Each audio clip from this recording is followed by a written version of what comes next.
So welcome back to my channel. This is Dom and a game of sharp practice. Got the table set up.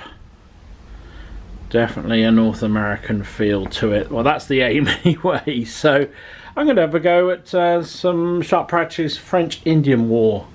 Just for a bit of a change, really. So it's the scenario 4 directly out of the book, which is called Escort Duty. I modified it very slightly in that normally the British, or the side taking the convoy, can come on one of two sides here, but I basically can put a road down the middle so it can only be on the road.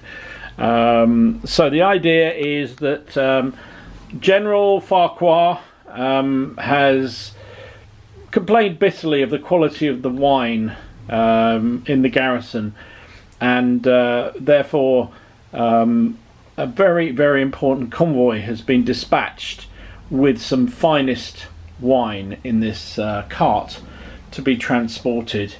They've got to get off the table here. Meanwhile, the local French forces have taken exception to that. They want their wine back, and they are going to try and take it. So as per the scenario, they come on randomly, one of the 4 different directions on the sides of the longer sides of the table, and we'll dice for that randomly. The British coming on, the British coming on have an advanced move or 2. So you roll a d6, halve it, and they get that number of moves down the road. So they could be quite advanced before the French start to appear. Let's have a look at the terrain. We've got a dense wood over there, a couple of hills down this end of the table, some rough ground here. The fields are full of hay. Hay? Yeah, probably hay. They provide light cover, as do the fences. The fences slow troops crossing them. The buildings are all wooden. These trees are just for effect. Some more fields there. There's a sort of marshy area at the back there which will slow, and another woodland, a bit more open this time on this quarter of the table. So that's the table. The forces, let's have a quick look at them. So the British start out with a level 2 leader and a level 1 leader. 2 groups of 8 regulars. These are all beautifully painted by Sean from Metal Mercenaries. He painted most of the British and most of the French here. We've got a group of 6 rangers. They're not armed with muskets. They are armed with muskets, not with rifles. Then you've got a group of 12 native troops. So that's the small British force that are escorting the valuable wine. Against them, the French have 3 units of regulars with a level 2 and a level 1 leader. They have some Canadian militia, or Canadian skirmishers, more to the point. Group of 6 of those with a level 2 leader. And they have some natives as well with a level 2 leader. So that's the game. Quite small forces, but I think we're going to start out dicing for supports. So as those who play sharp practice will be familiar, you get your core forces and then you get your supports. Now according to this scenario, it's saying that both roll a d6 and for support roll a d6 and add 6. This is the amount of support available to both sides. So let's have a look. A 3 gives us 9 points of support. So I will work that out and come back. Right, so I think we're ready to rock and roll. I've done the cards. Force morale for both sides came out at 10. So for support points, the British went for train defence, not as in choo-choo, but train as in wagon train defence, which basically gives them a small unit, which I've taken as settlers, with a level 1 commander whose role is to defend the wagon. They can't move more than 12 inches away from the wagon, so that gives them an extra leader and also gives them that a little bit more support, shall we say. They've also upgraded Captain Fortescue, who was their level 2 leader. He's now a level 3 leader. They also took a Physic, who will cure any wounded officers. Holy Man, who will once a turn take shock away from a formation or a unit. And a Musician that increases Fortescue's command radius even further. That was what they spent their 9 points on. The Frenchies, they went for also upgrading their captain. Captain LaSalle went up to a level 3 from being a level 2. They also bought a Barricade, a Physic, a Holy Man, and an Exploring Officer. Exploring Officer gives them basically another deployment point, which will hopefully help them to get out and ambush this formation, this column, much easier. So that's where they are. We, as per the scenario rules, the British deployment point is the end of that road. So basically now the British have a chance. They roll a d6. And they get that number, or halve that, sorry, round it up, and they take that many moves with their units. So, let's see what it is. 1. So it's a 1, basically they get 1 free move for everything coming on. So I'll do that, and we'll set up the rest of the game. Okay, so that was the 1 free turn that the British troops get. Captain Fortescue was obviously very keen. I left them in column, which may be a risky thing to do, but they need to get shifting. Using the column of march, they rolled 3 dice and got the best 2, which got them that far forward. So that's Captain Fortescue, and then Sergeant Cornwall is there. Then we had Captain Rogers, who was very keen as well, rolling 3 dice because their light infantry moved forward 14 inches or 12 inches, I think it was. Anyway, no, 14 inches to there, which is rather useful. The wagon moved forward on average, I think it did 7 inches. So the wagon and the train support guys are here. And then the natives decided that they weren't so keen. They barely moved it onto the table. So that is the end of the British sort of pre-game deployment. So we need to decide where the Frenchies are going to come on now. If we look at the map here, it says 1, 2, 3, 4 for those sections there. 5 and 6 becomes the French's choice. So let's roll the dice. They get a 4. So that means they're coming on this. Well, their deployment point is exactly halfway in the table on the side I'm on. So the French deployment point will be halfway down the table. So that is exactly there. That's their main deployment point. Now, because they took an exploring officer, they get an extra deployment point. Okay, so they can be, they have a fixed deployment, a secondary deployment point within 24 inches of the original one, but can't be within 30 inches of the British one. So that would allow them to get right out into the village there. However, is that too close? No, that would be absolutely fine. So I could 24 inches there. So I think that's what they might do, is just put it right there. Can't see that, can you? Because I've just put it where you can't see. There you go, right there on the middle of the road, or in the middle of the village. I think that's the logical place for it. And they also get a barricade as part of their options, support options, so I'm going to put that there as well. I think it can be. It didn't say there was any restrictions on where it could be, but it would seem logical. It's right by their deployment point.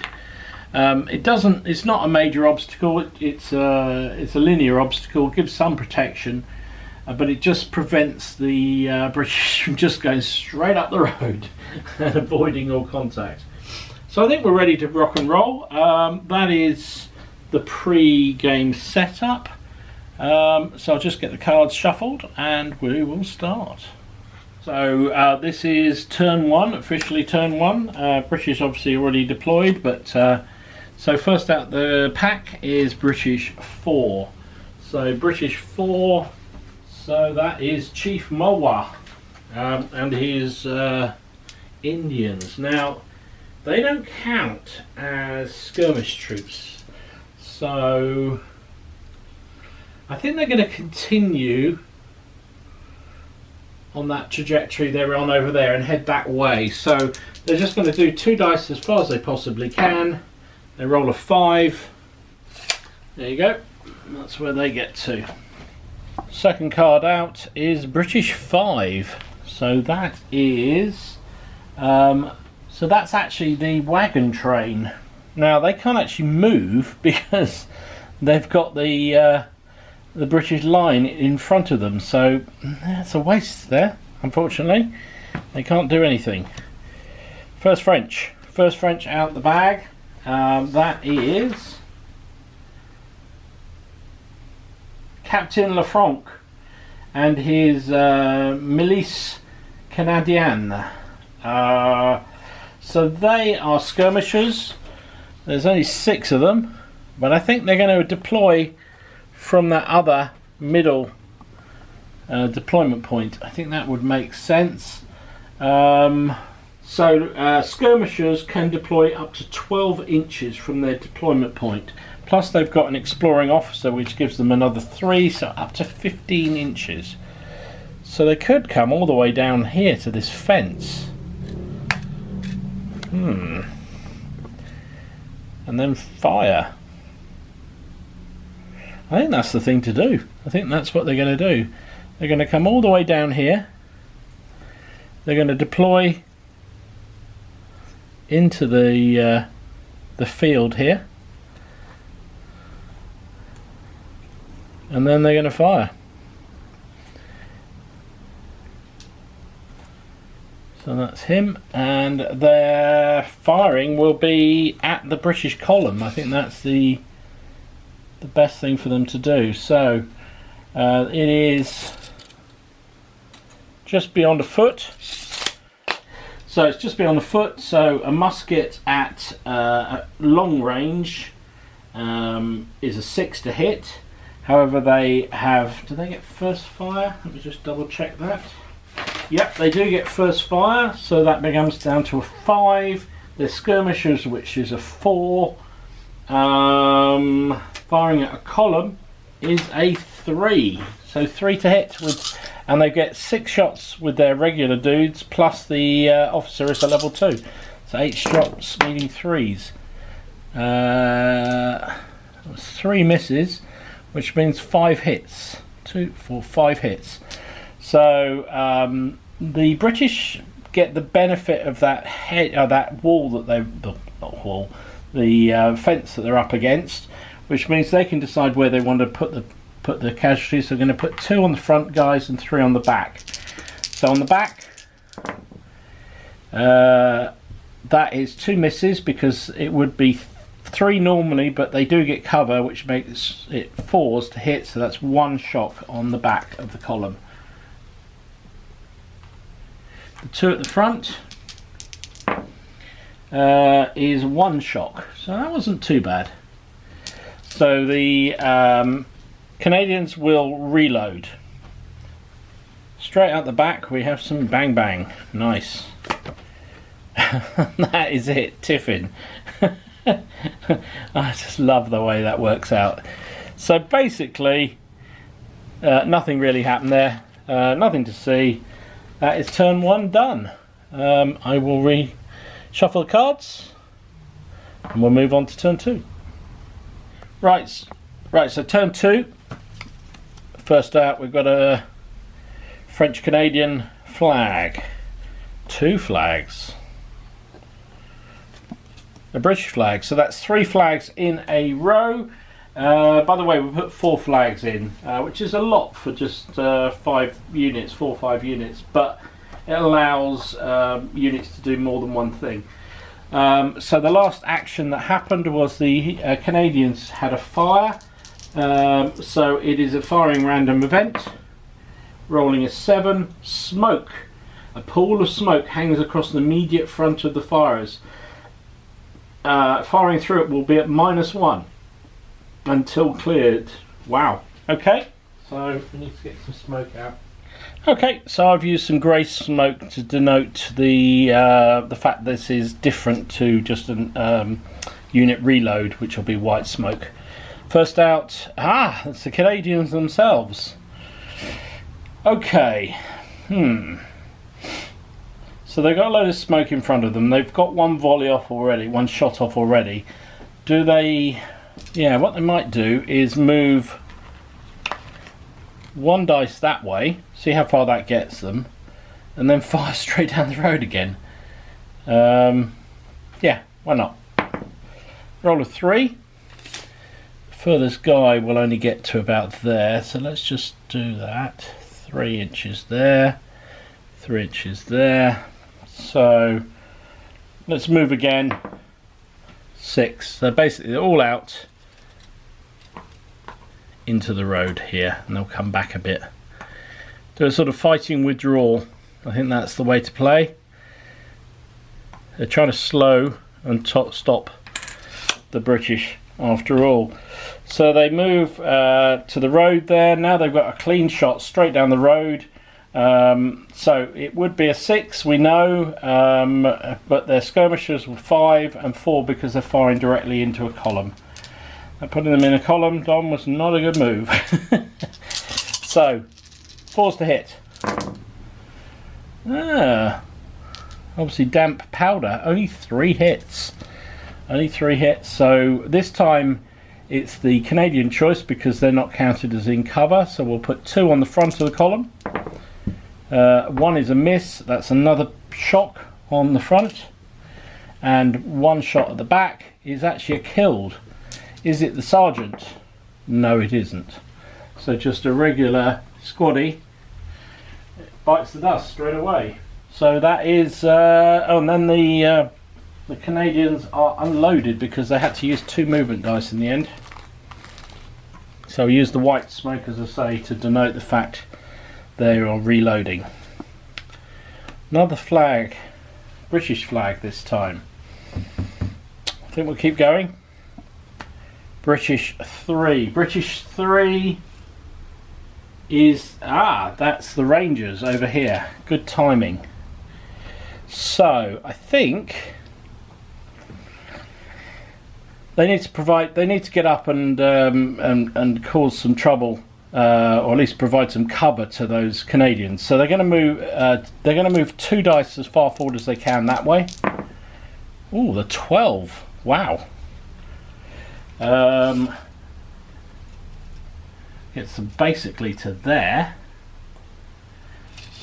only 4 inches away from the Canadians.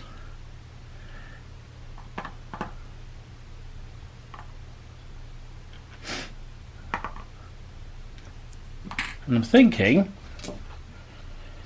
they might just charge, see if they can get that 4 inches. If they can, wow. They rolled a 5. So they go smashing straight into the Canadians.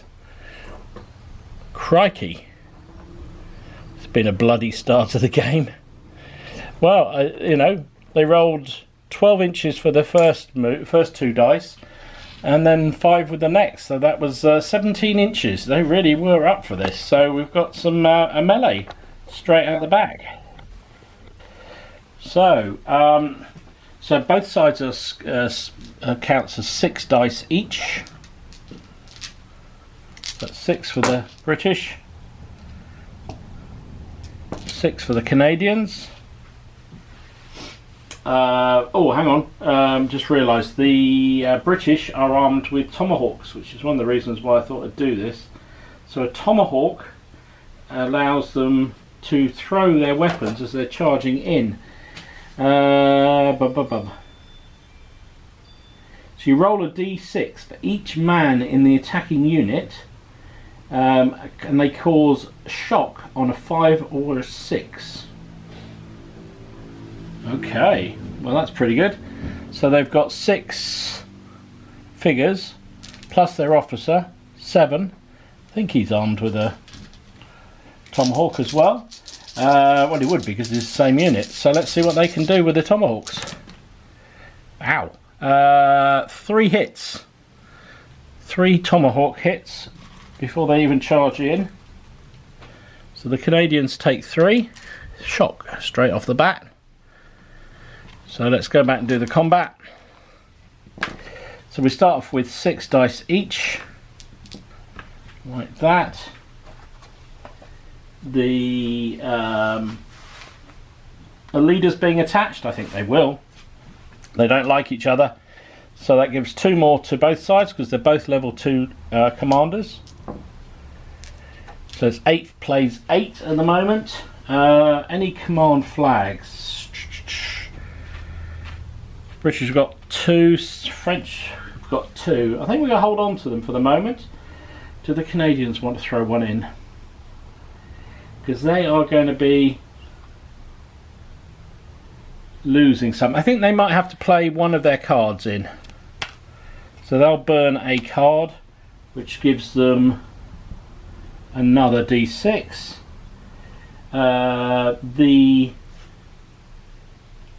British are light infantry and the Canadians are skirmishers, which means the British get 2 more dice for that. The French are meeting the attack unloaded, so they lose 2 dice for that. The both sides are aggressive, so they get 2 dice back.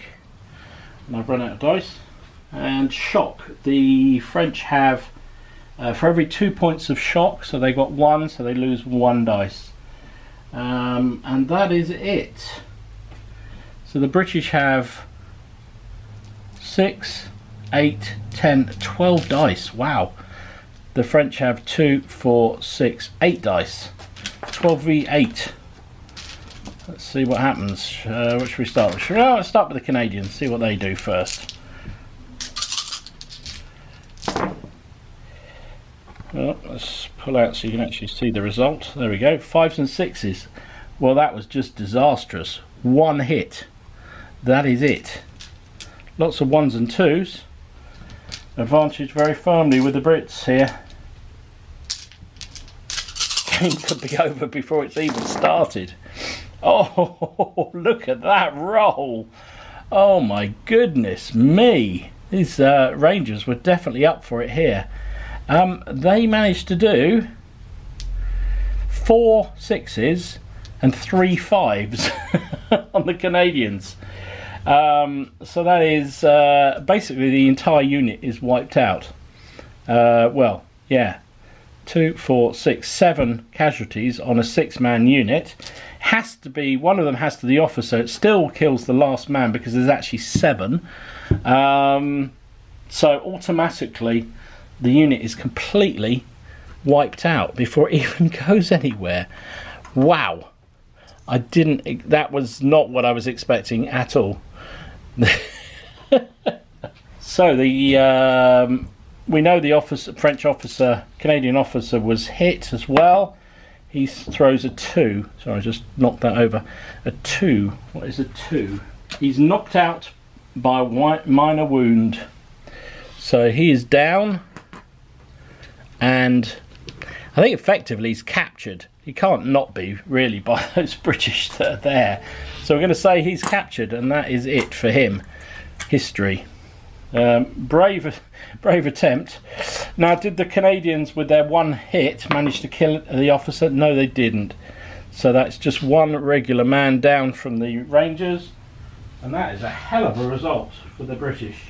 Yeah, the upshot of that is that the French need to do they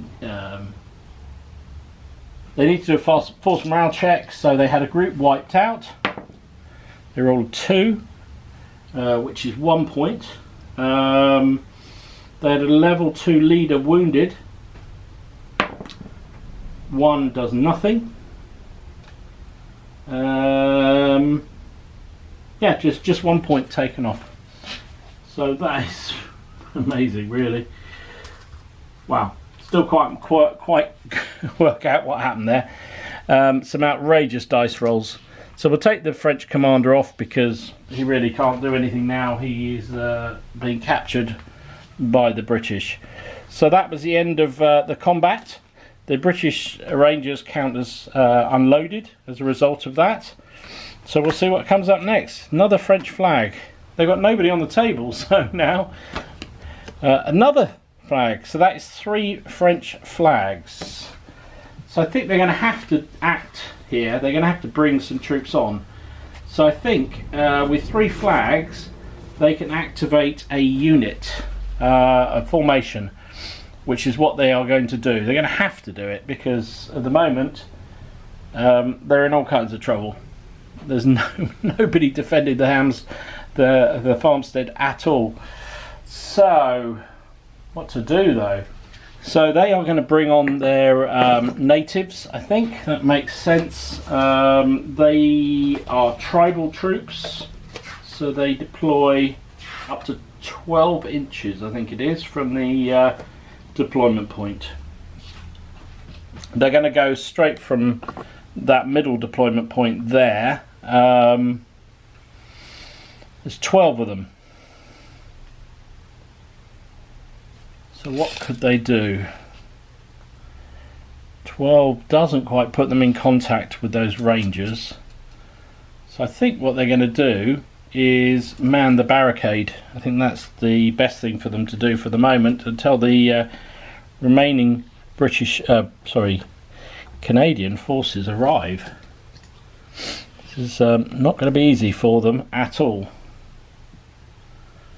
This is sharp. Sometimes things like this happen in the game. So they are going to just deploy straight away on the barricade and try and hold against... Okay, so that's where they get to. They might as well have a shot, really. They're outside of 12 inches of those Rangers there.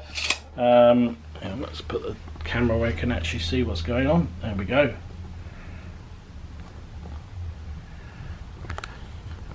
So they're outside 12 inches of the Rangers. 12 inches is just at the back of, or halfway through that smoke. So they're just going to fire. They are... they don't get first fire. They're musket armed. And there's a lot of them. So they get 2, 4, 6, 8, 10, 12. Plus their officer, 14 dice. However, they are bad shots. So they lose the dice for that. They'll be hitting on a 6. Just a 6. Because they don't get anything for range or anything like that. They're not cast as skirmishers. And they completely and utterly waft that shot. Nothing at all. Lots of 5s. No hits. So they will just reload with their extra action. Yeah. Well, sucks to be French at the moment, doesn't it? Crikey. Right, next card. Tiffin. So, British still haven't really done anything apart from those Rangers who've just carried the day so far. So the French have used 3 of their flags, which means they have 1 left. The British have 2 flags. So it will be British first, then... actually the French can't use theirs because they're off the table, so they don't have any. So it's just 2 British units can respond. So I think first up it's going to have to be that column, just in case anything else pops out of the woodwork that they're not expecting. So they are going to activate 1 dice of movement. No, they're going to do 3 dice straight up the road again. Best of 3 dice. They'll get as far as they can behind the Rangers. They're just going to use the Rangers as a shield. They get a 6, a 5 and a 3. So they take the best 2, which is 11 inches. But they're going to lose 1 because the front group has shock. So that means it's 10 inches, which is basically there. There we go. And since the objective is to get the wagon off, they're going to use the other one to get the wagon moving. So again, 3 dice, best of 2. Huh. They aren't so keen. They only move 5 inches this time. And that is the end of turn 2. Wow, what a turn that was. So we'll clear up the stuff, move to turn 3. Right then, turn 3. See if these French Canadians can recover this. First out, oh dear, is British 1. So that is Fortescue, who is a level 3 commander.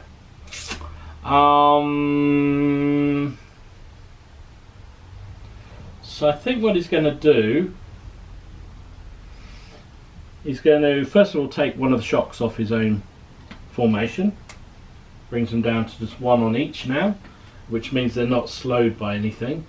He's going to order the Rangers to move forward. He's going to get the Rangers to move forward. I think one of the Rangers to head off, and I think they're going to try and head this way in towards the. So the first action will be to reload, because why not? Then they will move 2 dice as far as they can this way. Oh, they're really up for this. That's a 9. So they're not slowed because they're skirmish troops, means they come up to about here. The reason for doing that is just really to clear, well, I think they're going to have to try and winkle out these Indians, and if they can flank them on this side, they've got a chance. And if the remaining Canadians come on this side, they've got something to flank guard. That's the theory. So that's that's his second order. He's got 3 because he's a level 3 commander. He will order the units he's with. I think he's going to do 1 dice of movement down the road and then snap them into line, I think. So because he's on the road, he gets 2 dice, but he takes the best one. Rolls a 5 and a 3, so that's 5 inches. Let's just move him out the way for the moment. Ooh. 5 inches.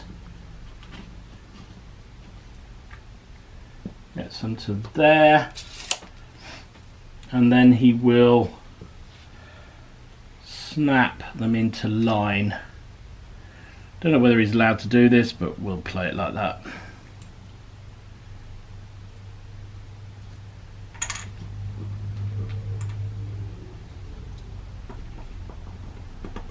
There we go.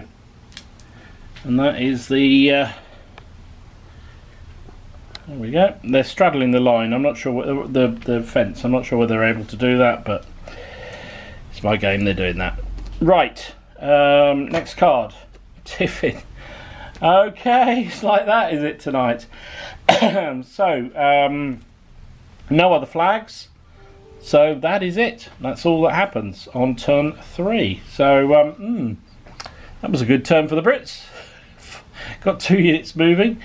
So we'll move on to turn 4. Just give this a bit of a shuffle. So turn 4. See what the first card is.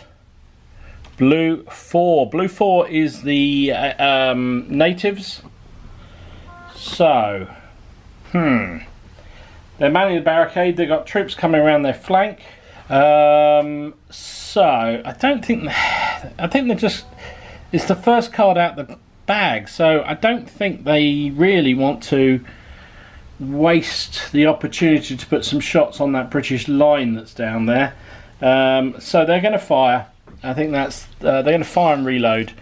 The British are just outside of effective range, so it's going to be 12-14 shots. 2, 4, 6, 8, 10, 12, 14, losing 1 because they're poor shots, only hitting on 6s. Where can I do this where you can see the dice? There we go. Absolutely nothing again. Law of probabilities on 12 dice, they should get 2, but they're not managing it so far. So that was a complete whiff again from the natives. They managed to reload, but that's their lot. Now we have some interest. So it is the Canadian, or the French-Canadian forces coming on. So what are they going to do? I think they've got to come on from this deployment point, because they can't afford to have the Rangers come around flanking. And the Indians at the moment are holding the barrier, so there's a bit of time before the British natives haven't managed to move very far yet. So I think they're just going to deploy straight from the from that deployment point. They get 6 inches because they are line troops, so 6 inches allows them to get to, put that right place, basically there. So there you go. That's where the French get to. They are, how close are they to those? Oh, they're in effective range there. I think they might present and fire. Why not? I mean, the British are going to class as being in cover, but the French have first fire, and they can also do controlled volleys. So they might as well present and fire. So it's effective range. Well, actually it's close range. So that's a 4 to hit. Let's mark this out. 4 to hit. They have presented, which makes it 3s to hit, and it's the first time firing. It's a 2 to hit. Wow. Now it is a cone of shot. So I'm going to say 2, 4, 6, 8, 10. 10 of their men can fire. 10, and they get the officer, because he's in the middle of that unit, is a 3. So they get 13 dice, anything but 1s. Can they give a bit of payback to those Rangers? Well, I can see a couple of 1s. So 1, 2, 3, 4 misses, and 2, 4, 6, 8, 9 hits. 9 hit on the Rangers. They are classed as skirmishers in cover, because they're behind that barricade there, or the fence rather, and they're in the wheat field. Now it's obviously not offering protection, it just makes it harder for them to be, they're sort of an obscure target, if you like, in the vernacular. So given the fact they're skirmishers, means it's 5s and 6s. Wow, there's 2 dead and 1 shock. 2 dead and 1 shock, which is not a bad result actually. Is it the leader? Potentially, one of those killed is the leader. So we'll take the one off we know is dead. No, it's not, because it's -1, isn't it? It's -1 if it's close formation firing. So that becomes just a regular dude that gets taken down, and they get 1 shock. So the Rangers are down to 3 men, and they took a heck of a blast there from the French line, who is now unloaded. Well, hopefully that's lessened. Well, it certainly stopped the flanking attack going in against the natives. A French flag. It's all French at the moment. There you go, British flag. Another flag. So that is 3 flags in a row, which means it's a firing random event. Rolling a 5. So the nearest building within 12 inches is set on fire. That building is now on fire. Well, that'll stop anybody entering it, that's for sure. So that's the end of that turn. That end of that random event. Next card. Another flag. So that's 3 French flags. However, both their units that are on the table have acted, so they can't do anything yet. They're looking for the 4th, and that's French 2. French 2 is the sergeant with the main man. He's acted, so nothing can be done. It is a British flag. So that's 2 British flags. British 5. British 5 is the wagon train. They will continue to trundle down the road. 3 dice, best 2. Gives them 9 inches. There we go. That's where they get to. Another flag. So that is a 4th French flag, which means they can reactivate one of their units that's already gone. The logical thing for them to do is reactivate this line again. So the French are burning their 4 flags, which means they can reactivate a commander that has already gone. So Captain LaSalle sees a great opportunity here. First up, he is going to order this group to break off. I think we need to get some support up to the natives. So one order splits them off, and then a second order will get them shifting. They're going to do, just going to move. Unloaded is 7 inches. Gets them moving up to there. So the remaining 2 groups here will reload and fire again at those rangers that are still in effective range. Looking at the cone of shame, we've got 2, 4, 6, 8 figures, plus the major himself or captain himself can use his own 3, which gives us 11. Hitting on 4s. That's it, 4s, straight up the back, 4s. Not quite so effective this time. Well, it's probably about the odds. So they got 6 hits, which actually is 1 over. Well, it's 50. It's 5.5 was average. So 6 hits on those 4 rangers. They still get cover. So 5s and 6s. Wow. Yeah, that's the way to do it. That's 2 dead and 2 shock. So 1 or 2, it's the captain. No. So it's just 2 more men of this squad are taken out. So, and that means they're down to just 1 figure and the officer himself. They also pick up 2 additional shock, which puts them on 3 shock with 2 men, because the officer counts towards this total, which means they have to retire. So light infantry retire 1 inch per excess. So they go back 1 inch. The positive about that means they get out of probably get out of short range. Yeah, they do. But whoa, they've been having such a good game up to that point, and then well, it's all a very quick game. So it's a bad thing that's happened for the British. A 1. Group forced to retire on a 1 is probably nothing, I would think. No effect. No. The French can't reload because their first action, they only have 2 actions. The first action was to load, then they fired. They are now out of control. So they will need to dice to be kept in control. Also, I forgot to move the sergeant with them. So that was a pretty devastating turn for the Frenchies.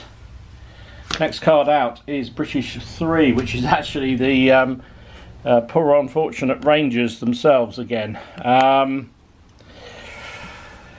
So he is a level 2 commander. He's going to have to remove 1 shock, and I think his other one, he's going to move this way, try and get some distance between him and everything else. So he's going to move 1 that way, sorry, 2 dice that way, just to hop over the fence like that.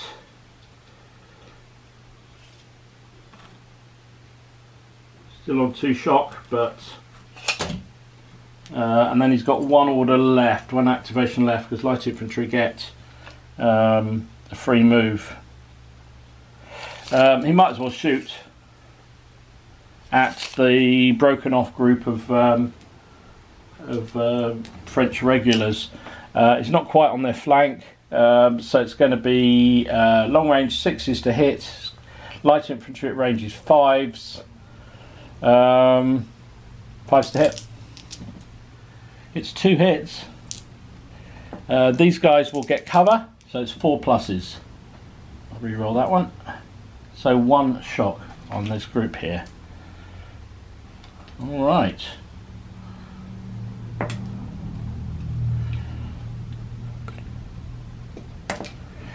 So onwards.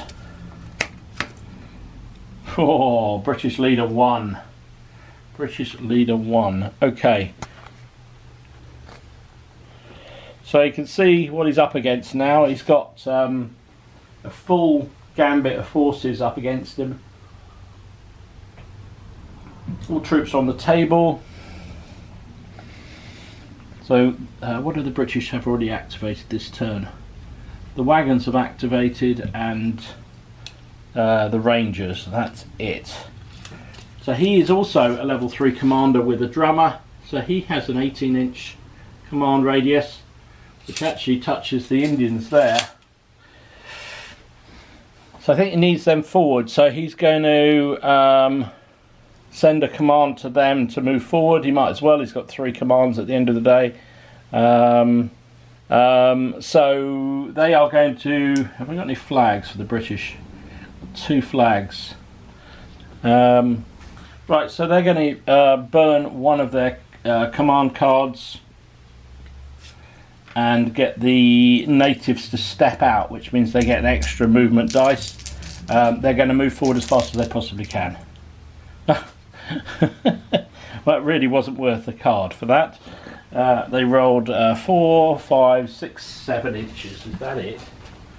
The British natives don't really seem to be up for this today. There we go, at least they're moving, I suppose. Next up, his second activation will be to remove shock from his own unit, like that. He's then going to advance 1 dice down the road, 2 inches.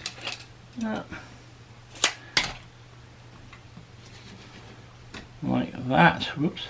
And does that put them within 12? It does. And then he's going to present. The guns go down. He's ready to fire. Okay, so I'll put the marker in front of them so I know that. And that will be the end of the so he's used all 3 of his commands. British 4. British 4 is actually the Indians that are already moved, so they can't do anything. And then Tiffin. Tiffin, the British have 1 flag, but I think they've moved everything. 1, 2, 3, 5, and 4. They haven't moved 2, but he's connected to this unit, so he can't do anything. So that is the end of turn 4. Interesting, very interesting turn. I think the early advantage was definitely with the British, but that double turn, the vagaries of the card, meant that the British took a bit of a walloping, while the Rangers, who had been dominant in the first turn, first phase of the game, are in a little bit of trouble now. And also, what's even worse is the British have no flank cover against this column moving forward, so they're going to have to try and clear that barricade quickly, because their natives don't seem to be wanting to play an awful lot of part in what's going on. Okay, so turn 5, pack is shuffled, hopefully well. First out, British flag, French flag, British 2, that is the sergeant with the British infantry here.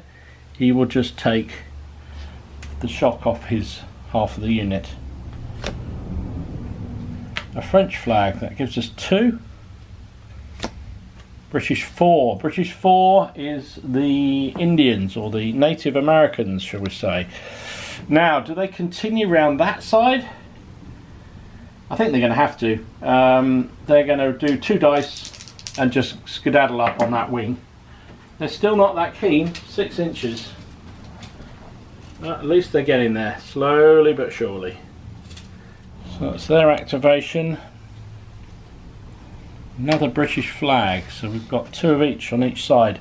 So I think what they're going to do before they get much further is they're going to blow a sharp practice on the British line. They're all presented, ready to go.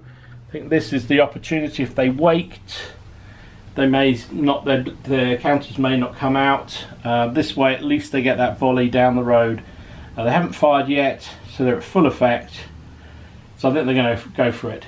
Only this half of the formation will be able to see to fire, but that's still going to be 8 plus the officer. Oh no, they won't get the officer, just 8 dice. 2, 4, 6, 8.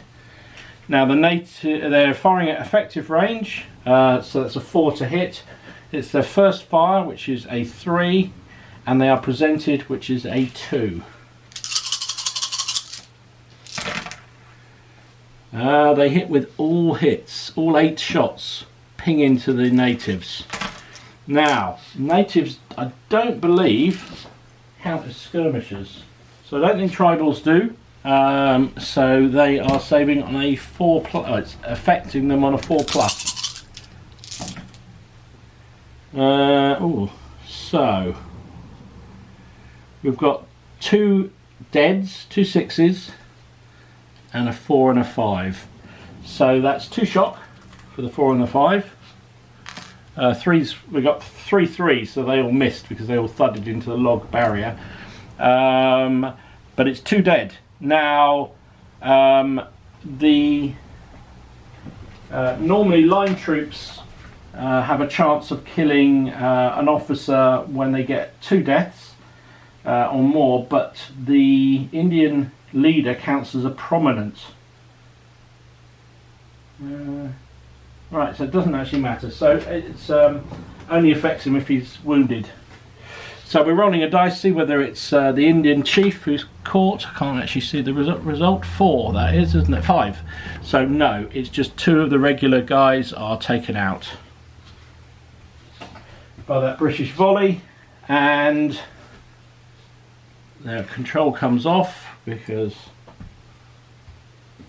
they fired, and they get the presenter. So they don't need to, they're not unloaded, they can reload with this. Oh no, because it's a sharp practice action, they're unloaded.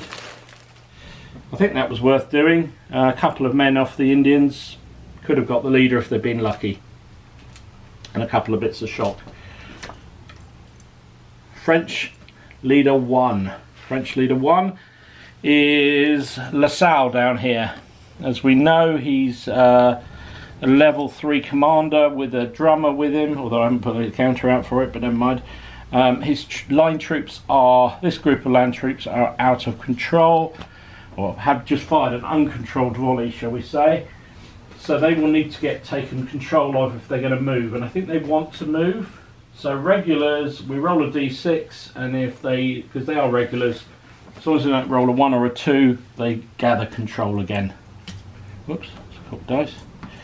So 6, they're in control, so he can act normally. So first order, he will order them to reload, and then he's going to advance them. Trouble is, if he advances much further, he's into the...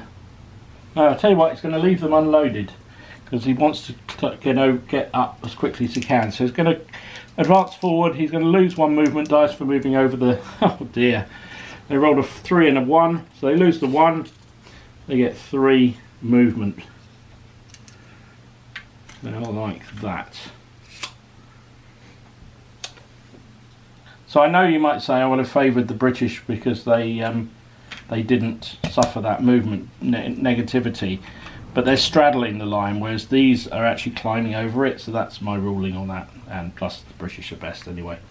So they are out of control. They're in control, but they're unloaded. He will then also order his sergeant with this other group to manoeuvre. I think he's going to continue this way to try and support the natives. They roll a massive 4. They're still unloaded as well. It's time to reload in a minute. Whoops. They've got 1 shot, but that doesn't slow them. And then can he influence the natives as well? Oh, he can. So he's going to remove 1 of the native shock. I think that makes sense. And that's the end of his activations.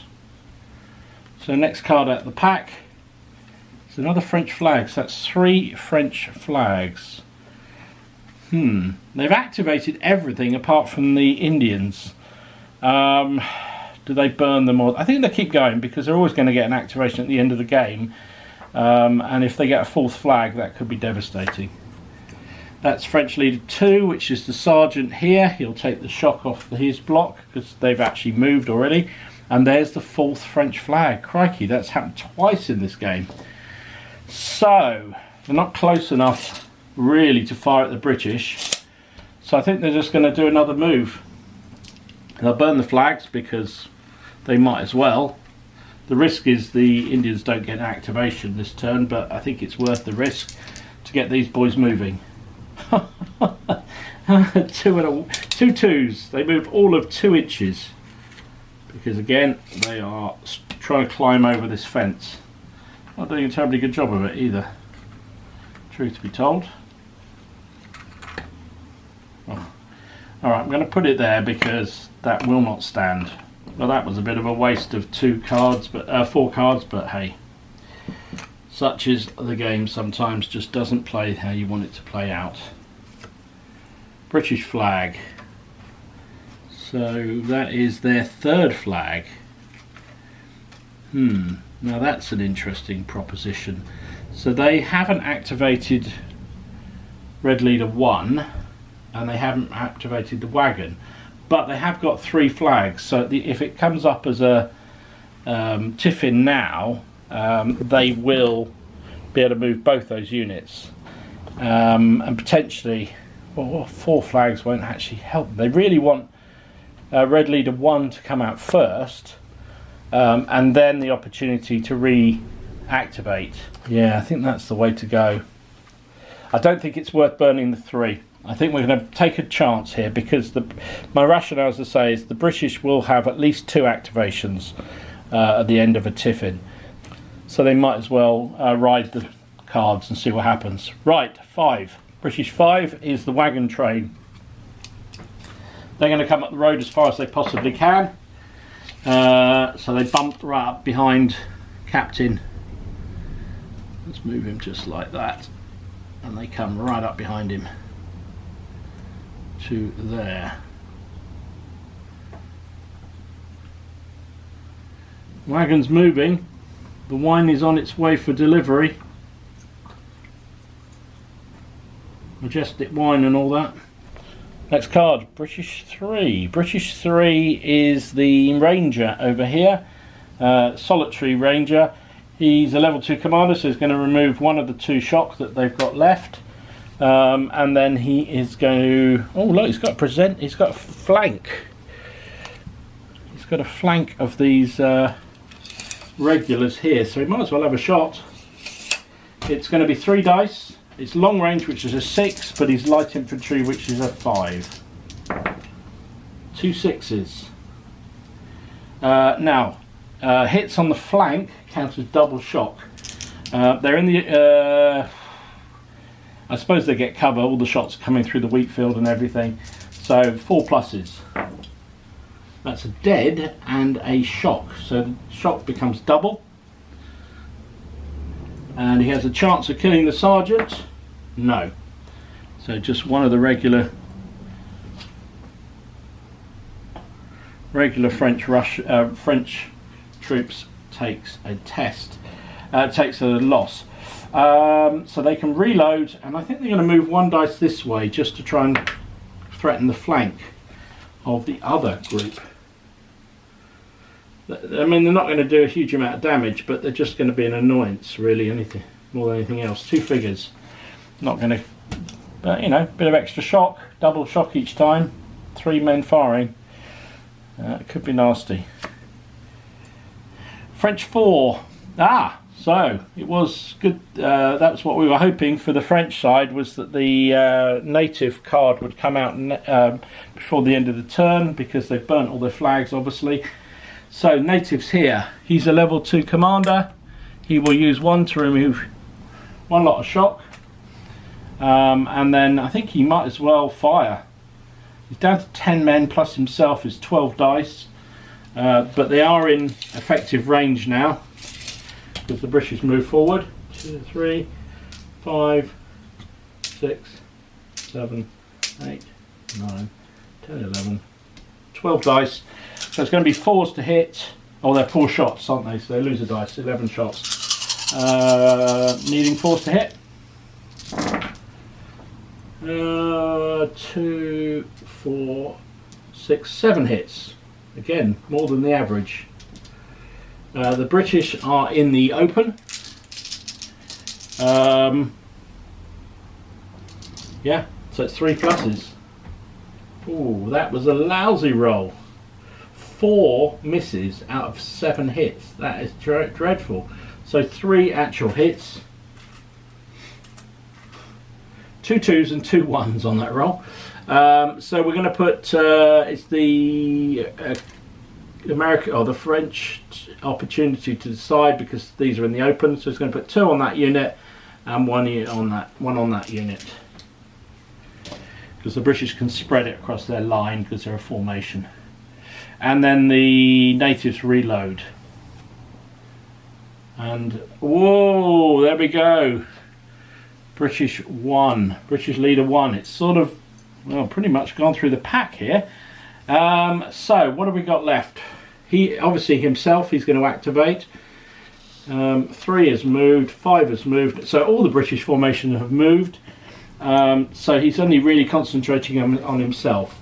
So he's going to use 1 shock. He's going to remove 1 piece of shock on himself. And I think he'll remove another shock off himself again. Oh, I can see something really. They are going to reload, and they are going to present again. And then before we put, so that's basically him done. He's done 3 things. Okay, so he's going to burn, before we do anything, he's going to burn these 2 cards and fire a sharp practice volley with those. So they're reloaded, they're presented. Why not? They don't get the officer bonus. So it's again only 8 dice. But that's what the British are renowned for, controlled volleys. They're in effective range, which is 4 down to 3, because they are aiming. Missed with 3, hit with 5. 5 shots on the natives. They do get cover. But that's 2 more bite the dust and 2 more shock. So a 1 or a 2, it's the commander is one of the dead. No, so it's just 2 more of the natives. So British volley is whittling them down slowly but surely. They're being able to. It's slowing them up though, and offering a chance that the French might get on their flank if they can ever get over the field. But I think it's been worth it. So that is all. Here's all the number 1 officer can do. We've only got 2 cards left, and there's Tiffin. Wow, that was a busy turn. So let's have a quick recap. We have the British coming down the line. They have just fired again. It's about the 3rd volley against the Indians defending the barrier.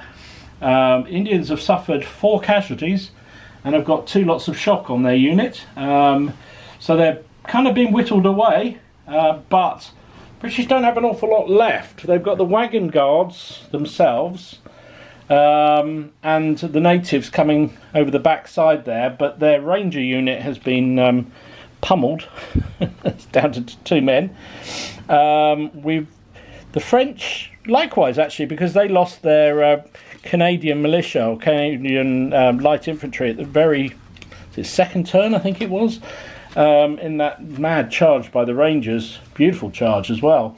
But the French are slowly working their way up. Their regulars are on the field. They've got a formation of them moving through the field to threaten the flank of the British, and the other group down here coming down to support the natives. If the cards run right, I think the natives might want to think about pulling around and leaving the barrier to the regulars. Although they're not going to be able to fire volleys, but at least they might be able to hang in there. Either that, I mean, we could try a wild charge but I think they'll just be cut to pieces. They're probably better off trying to get around the flank. I suppose they could easily move into the building. Yeah, maybe that's what they should do. Move into the church. They obviously can't go into this building because it's on fire. But they could maybe move into the church building and leave the road barrier to the regulars to hold. Maybe that's what they'll try and do if they get the opportunity. Anyway, this is getting down to the wire already. Oops, I've left a card out the pack. Busily shuffling away, and I've just noticed there's a flag sitting on the side that I haven't put back in. Okay, change of perspective. We're now behind the British lines, just because it's a better angle to see what's going on, really. First card out is the wagons. So, what to do with them? They have their own wagon guards. Now, they can't go anywhere at the moment, so what I'm thinking I'm going to do is order them to move to line this hedge, this fencing here. So that's what they're going to do. Going to move 3 inches, which is just enough to bring them across. They've got an 8-man. Doesn't stipulate how many they should be. Well, it says a militia unit, which actually is 10 figures, which seems a bit steep to me. So I've just gone for, in the army lists, you get settlers as an option. So that's what I've gone with for these fellas. And a level 1 commander, which means there's only 6 of them, like that. And they don't have much ability. They can't first fire, they can't controlled fire. They're not bad shots, which is intriguing. So, but they are just basically a whole load of skirmishy troops. They're not allowed to go outside of 12 inches of the wagon train, but at the moment the wagon can't move because they've got a big firefight going on in front of them. So I think it makes sense that they peel off to try and defend the flank. So that's what they're going to do. They've got 1 action left. They're going to fire at the French, who are marching across the field here. See, it's just outside 12 inches. So we're going to get 6 dice plus the leader 7 dice. It's going to be hitting on 6s because there's no first fire for them, as I said. They got hit once, 1 hit. The French are saving on a 4 because, or affected on a 4, 4, 5 or 6, a 5. That's 1 shock. It's the French choice where to put it. I think they'll put it on the right hand side of their formation. Not that it really matters at this stage. They haven't got any shock yet at all. That was the first shock. And because the settlers moved, they can't reload, so they are unloaded. That smoke from right early on is still hanging around the battlefield. British 3. British 3 is, it's our friend the Rangers down here. Do you know what? I think they're going to ignore the guys right in front of them, even though within 12. Well, actually, they could move on the flank of those and slow them down, or they could fire at those. I'm tempted to fire at the French over there, but I think the move is really to bring them down onto the flank of this formation. They rolled a 3. Is that behind the flank? It's not really behind the flank, is it? Maybe they roll another one. Oh, a 6 definitely allows them to get down behind the flank. So they are behind the flank. Oh, he's a level 2 commander, so he'll take the remaining shock they have off. So they have skedaddled down behind the flank of this side of the formation, and they might as well fire. They get 3 shots because the officers are level 2. It's effective range, so it's a 4, but they are also light infantry, so they get a +1 for that, so 3s. They hit with all 3. These guys do get cover because the weak field, so 4s. So that's 2 hits, which is actually 4 shock because they're hitting in the flank. Yeah, these are going to be a real annoyance, these 2 remaining rangers. They're determined to cause mayhem. The French will put 2 on each side, I think. They're allowed to spread it across the formation, so that's what they'll do. The British riflemen, or not riflemen, the rangers are unloaded as a result, because they had to use 2 movement actions to get down there. Next card out is a British flag. Another British flag. Do they take the opportunity? I'll tell you what they're going to do. They're going to use that. They're going to burn the 2 flags. And they're going to reload the British line.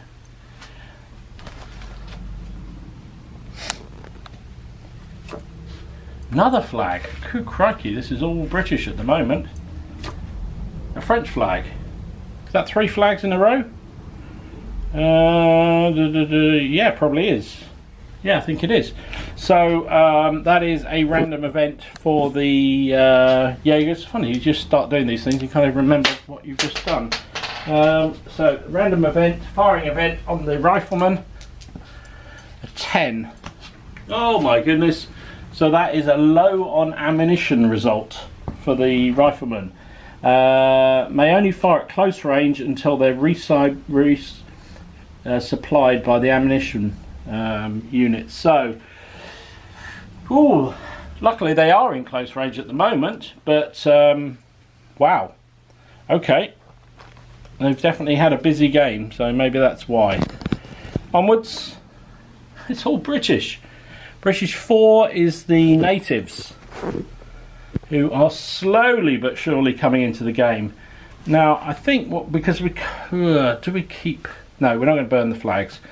I was tempted to burn another flag with them and get them to move faster, but step out. But I want to keep one back in case I get the opportunity to double fire that British line again.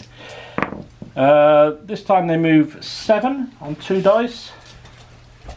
They are slowly getting there. There we go. French flag, so that's 2 French flags. And that really helps the French terribly at this stage.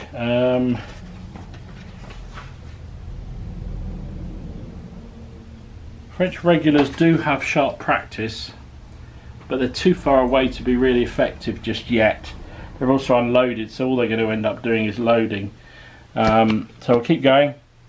Crikey, it's every single British one has come out pretty much, apart from Red Leader 1 so far. So that's leader, that's the sergeant. He can't actually do anything though, because he hasn't got any shock, and he's attached to the unit with the captain. French leader 2. So that is the split off sergeant over here. He is a level 1 commander. So I think he's going to take the opportunity to reload, and then they're going to move 1 dice 4 inches. They'll lose 1 because they've got 2 lots of shock. But it does mean they get into the gap here, away from the chance of being hit by the British volleys or British riflemen down here. Although actually they can't anymore because they've run out of ammunition, haven't they? Okay, never mind. So that's that. Next card, British flag. So that's 2 British flags. They've already used 2. So I think they're going to take the opportunity for a sharp practice. They might as well. They need to try and clear that barrier. So they're going to fire. It's effective range after all. They won't get the present this time.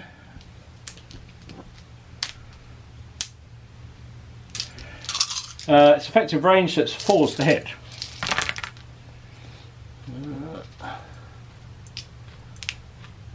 Exactly even. 4 hits.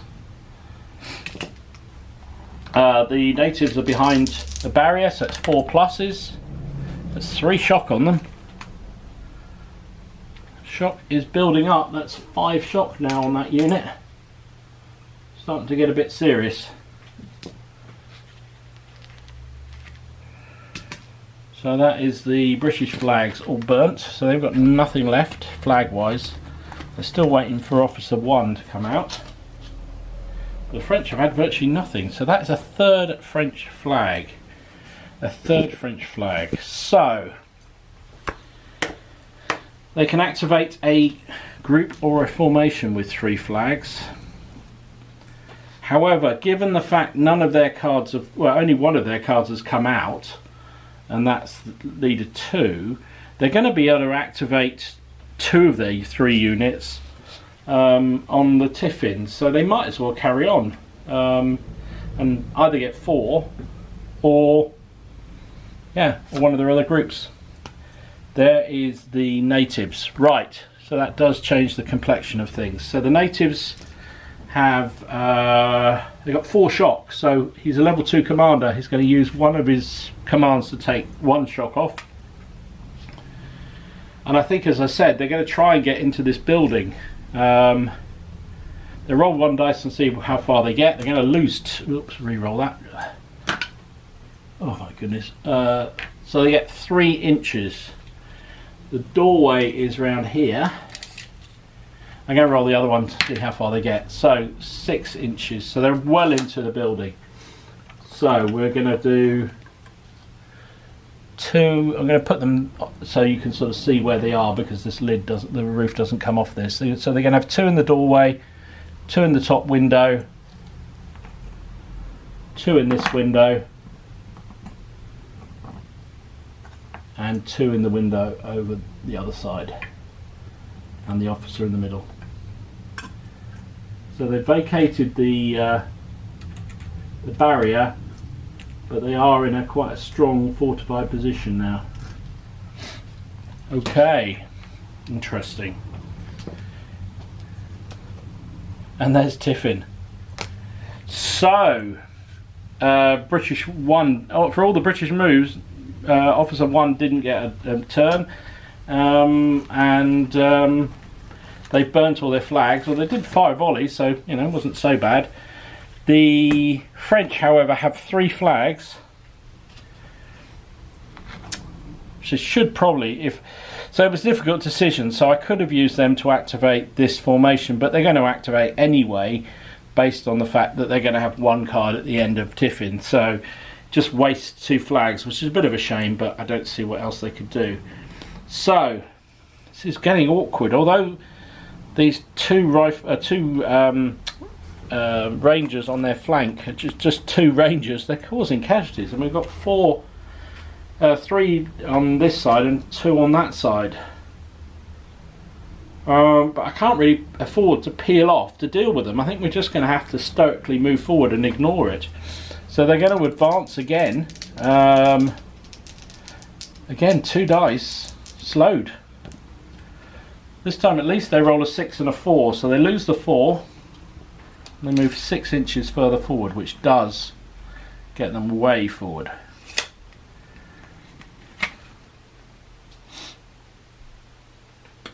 Ah, they're going to lose 2. So it's only 4 inches. Sorry, they're going to lose 1 inch. So it's 5 inches. So we'll move them back just a bit. So they're not quite. So although the British didn't get a turn or British main leader didn't get a turn that go, I feel that sort of worked in their advantage in a way. Anyway, so that was turn 6 done. Right, here we go with turn 7. First card out is British 2. British 2 is their sergeant in command of that formation. So again, nothing really much for him to do. Next one out is French 2. Now French 2 is kind of useful for them. That's the broken off group here. They have got 2 shock, which will slow them, but they are now unloaded. So I think they're going to just try and run up and man that barrier. They rolled 5, which gives them 4 inches. So it worked out quite well for the French. They managed to move the Indians out and bring the regulars up to hold the barrier. It's presenting some real challenges for the British now. They've got a blockhouse in front of them, and they've got the French line now in their flank, which is it could be absolutely devastating. Okay, flag, British flag, another British flag. That's 2 British flags. I'm going to do what I did last time because it worked quite well. They're going to reload the British line. British 3. British 3 is the annoying unit of Rangers. Well, I say unit, there's 2 of them left. The officer. So he will reload with 1 action. He has to be within effective range, short range. So they're going to do 1 dice of movement down the fence to there, and then they are going to fire again into the flank and rear of this French formation. It's 4s to hit. That actually goes down to 3s to hit because they're light infantry. All 3 hits again. Effect. Just 2 affected this time, but still double to 4. Wowza. That shock is really mounting. So it's 2 on each. So this side is now on 5. This is on 4. Okay. It's amazing how just a 3-figure unit, or 2 figures, one being a level 2 officer, can cause that much mayhem just firing into the flank. And it's Tiffin. Oh dear, that was an absolute disaster for the French. Well, you know, nobody really got to do much, but there's more shock on this unit again. Alright, that is turn 7 done. Let's give this a good shuffle. Right, on to turn 8. First card out is Tiffin, straight out the back. Now, Tiffin's quite significant. So this smoke finally clears as a result of Tiffin. Now, I believe anything that's unloaded automatically reloads. That's a big thing for the French. And I think that is it. Routed troops run off the table, but there's none of that. So I think that's all that happens on that. So that was a very quick. Then the burning goes out. I think the burning building continues to burn, I believe. So that was a turn 8. Just like that. So we'll put that back in the pack, give it a good old shuffle. They go straight on to turn 9. Could be quite significant though. The French are now loaded. So we're on to turn 9. First card out is a French flag. Then a second French flag. Then a British flag. So that's 3 flags in a row. What was the last thing to do anything? I think it was the French moving up, wasn't it? So there was a movement action. See what happens on a 6. Random event movement action. Step out, lads. Adds 1 dice of movement immediately. Well, that's very useful. Oh, well, actually, that's all they needed, just to swing themselves onto the barrier. So they are on the barrier, ready to repel these British. It was amazing. This game looked like it was going completely the British way, and now, I'm not sure. Now, decisions. The French have 2 flags. Now they could sharp practice this line that's here. Their cone of shame will hit the British and the settlers, but they are going to lose quite a lot of dice. But you know what? It's going to be their first. Oh no, it won't be their first shot. So they are in effective range. I think they're going to do it. I think we're going to burn. The French are going to do, in reverse of all historical precedent, are going to do a sharp practice. So they have 16. Yeah, they haven't lost anything on this unit. 16 dice. 16 dice. They're going to lose 1, 2, 3, 4 of those because of shock. So they're down to 12 dice. But they are firing effective range. So it's going to be a 4 to hit.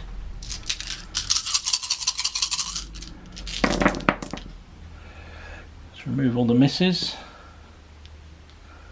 Not that great. Looked really good for a minute. So 2, 4, 5 hits. 5 hits on the Allies, on the British, sorry. So the British are all in cover, so it's their choice how to proportion the losses evenly.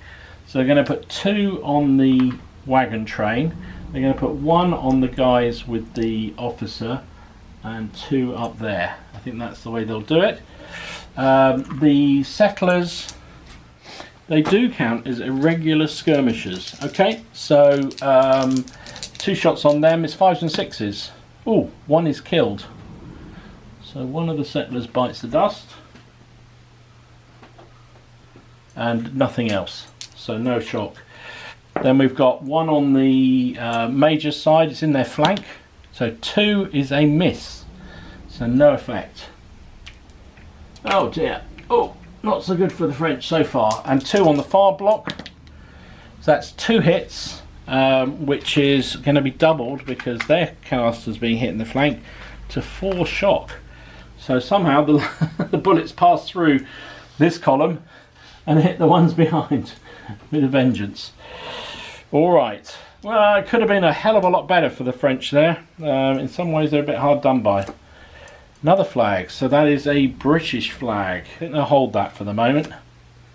British 4. British 4 is the natives.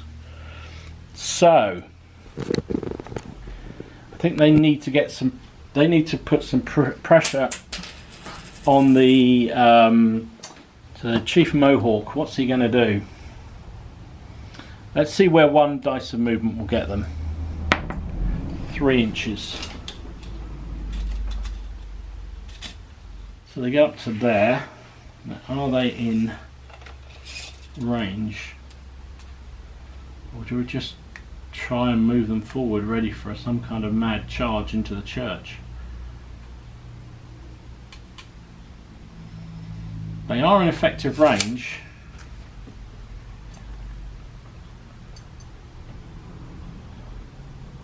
But they won't be able to charge. I think they're just going to fire. Let's give it a turn of fire.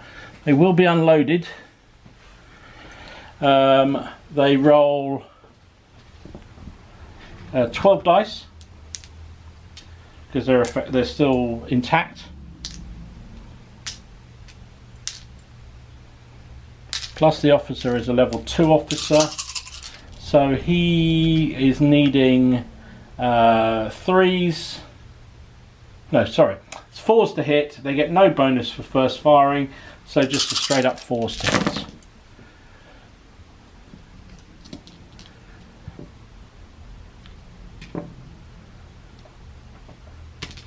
So we got 2, 4, 6. Exactly half, was it? No. Actually, it was just under half because they didn't get the officer. Now, the defenders are counting as defending a building, obviously, because that's what they're doing. So they're in hard cover, which is a 5 for a shock, 6 for a kill. Everything else is a miss. So just 1 shock for all that. However, it does put the Indians now, the French Indians now on 5 shock in total. Okay, that is that.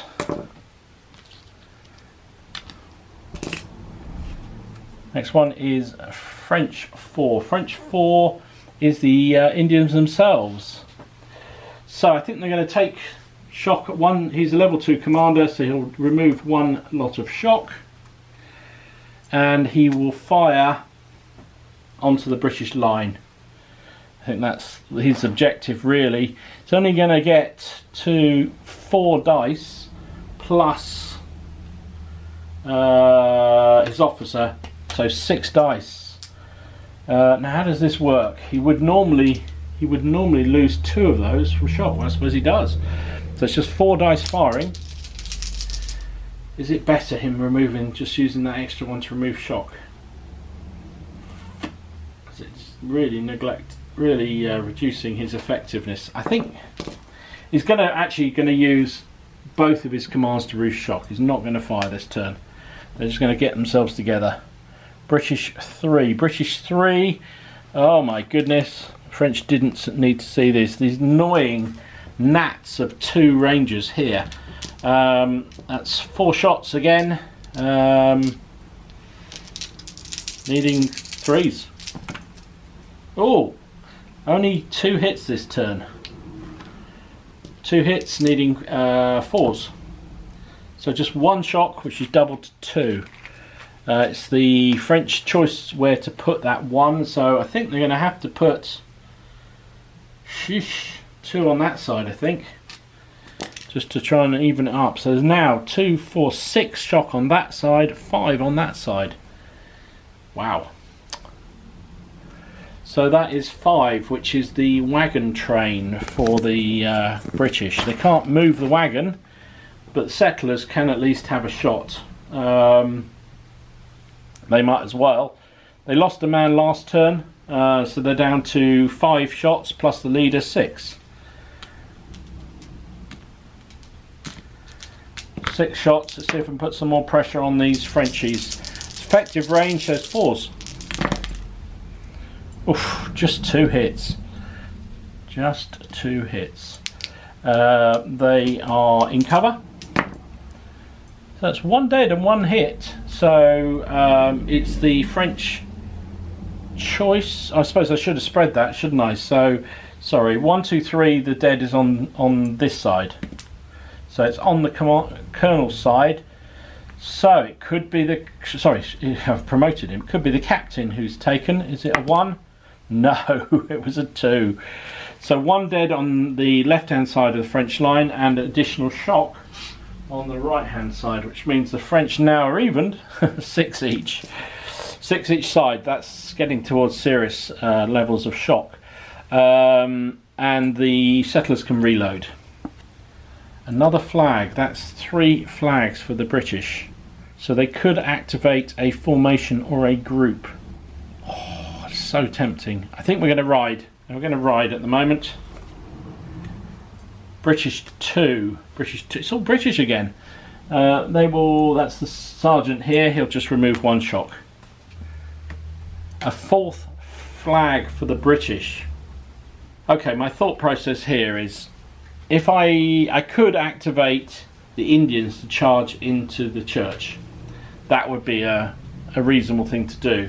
However, if I do that, there's a chance that the British line won't get a chance to operate again this turn. Didn't last turn, and fired on sharp practice dice only. I could just sharp practice with the British line as it is, and then reload with a second sharp practice, which might not be a bad thing to do actually, and then hope that then even if the British command doesn't come out, there's something for them to do. I think that's actually, I've talked myself into that. What's what I'm going to do? I'm going to burn 2 of the British flags, leaving them 2. It seems a shame not to get them a double order, but the trouble is we're only halfway through the turn pack, and it could be that they don't get an order. The only other thing, as I say, was to charge my Mohawks into the church, but I think I need to soften them up a bit before we try. So we're going to fire. Sharp practice fired. So we only have 7 on this side. We'll treat them as separate shots because 7 go into the church, 8 go down the lane. So 7 dice for the British against the church. It's going to be 4s to hit. It's pretty good shooting. Only missed with 2. As we know, they're in hard cover, so 5s and 6s for effect. 1 dead and 1 shock. 1 dead, 1 shock. So there's another bit of shock on them. We'll take it off this side, I think. Take the man off there. So they're being whittled down. They're up to back up to 4 shock with don't know how many men. I think they've lost 5, I think, so far.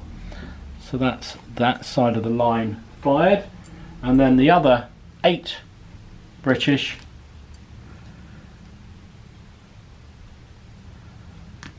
will fire straight down the road at the French man in the barrier.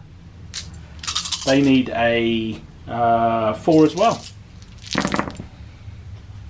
It's 1, 2, 3, 4 hits. So 50-50. 4 hits. They are manning a barrier, so in cover. It's 1 dead. That's all, just 1 dead. So another one of the French regulars bites the dust. But it can't be the officer, because firing a volley, you only formed troops only kill an officer, or have a chance of killing an officer on a 2 casualties or more. So that was that. And then I think, as I say, I think what they're going to do, they're going to burn. I could wait. Actually, we'll wait, because I could use the sharp practice at any time, and I might want it to actually move that unit, because the sharp practice in the turn doesn't count as an actual action. Oh, I'm so pleased I did. British 1. British 1. This could be significant. So what have we ordered of the British Army here? Basically everything has now activated for them. So he is a level 3 commander, as we know. He can remove some shock off this side of the line. In fact, he can remove 2, because he's a level 3. That's the only thing he's going to do. He's not going to do anything else. And then he's going to order his own unit to reload. No, we're just going to fire. Just going to straight up fire, because I'll tell you why, we get the extra dice for the officer. So we're going to fire straight down the road again. 2, 4, 6, 8. This time 11 dice against the French man in the barrier. Hitting on a 4. 3, 4, 5, 6, 7 hits. Whoops. 7 hits. 4 pluses for any effect. Oh, I managed to roll 4 1s and a 2. So that's 1 dead and 1 shock. So we're getting there. These French are now down to 5 figures and 3 shock.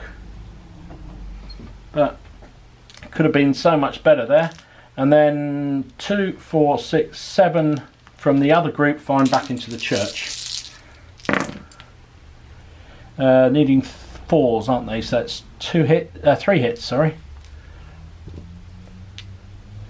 5s and 6s for effect. Just 1 more shock on the guys in the church. So they're up to 5 shock. And the British line is once again unloaded. They might as well use the last 2 cards, because they're not going to get 4 cards. So they might as well burn the last 2 cards and reload again. Like that. I think that makes sense. French flag. French leader 1. French leader 1. So, now then, he is in a bit of trouble, but we did, as a support option, choose a holy man. Okay, so a holy man is with him. He activates on the same group, so he can remove a d6 worth of shock from this formation. Rolls a 3. Not the ideal, but better than nothing. So 3 shock removed. We've taken 3 off, 2 off that side, 1 off this side. Worth it for 1 point though, and at least I managed to remember to use it. So he is this officer is a level 3 commander. The French have only have they moved anything this turn? No, they haven't. It's been all British this turn. So he has an 18-inch command radius, but I think he's going to have to concentrate on his own unit. So the holy man doesn't count as anything for him. So he's going to remove 1 shock off each side. And I think what he's going to have to do, well, he's going to have to dice to maintain control of that French line. So they do. He's going to reload them. And we might as well fire. I think we're going to have to fire. Needs to put some casualties on those. The British have got their own, can basically dictate what they like here at the moment. So, but at least we've cleared a few French casualties. So we've got 8, 15, and himself 18 dice. He's going to lose 2, 3, so 15 dice. 15 dice hitting on a 4. Oh my lord. That wasn't the best. I don't know. Worked out alright in the end. So 2, 4, 6, 8 hits. Looked terrible. Looked terrible. 8 hits. Again, British can decide where they're spread. We'll put... Well, it's got to be 2 at least on each formation. Well, it's going to be 1 on each, basically. It's going to be 3 on each. There we go. Right, change of battery secured. So we have 3 hits on the settlers. That's just 1 shock, actually. And we have 3 shots into the flank of the front British unit. Oh, that's terrible. That's only 1 hit because they get shielded by the fence, which is double to 2 for the side shot. And whoops. Oh. And then 3 shots on the other side of the line, which is 2 more shock, which is double to 4. So the British shock is starting to mount now.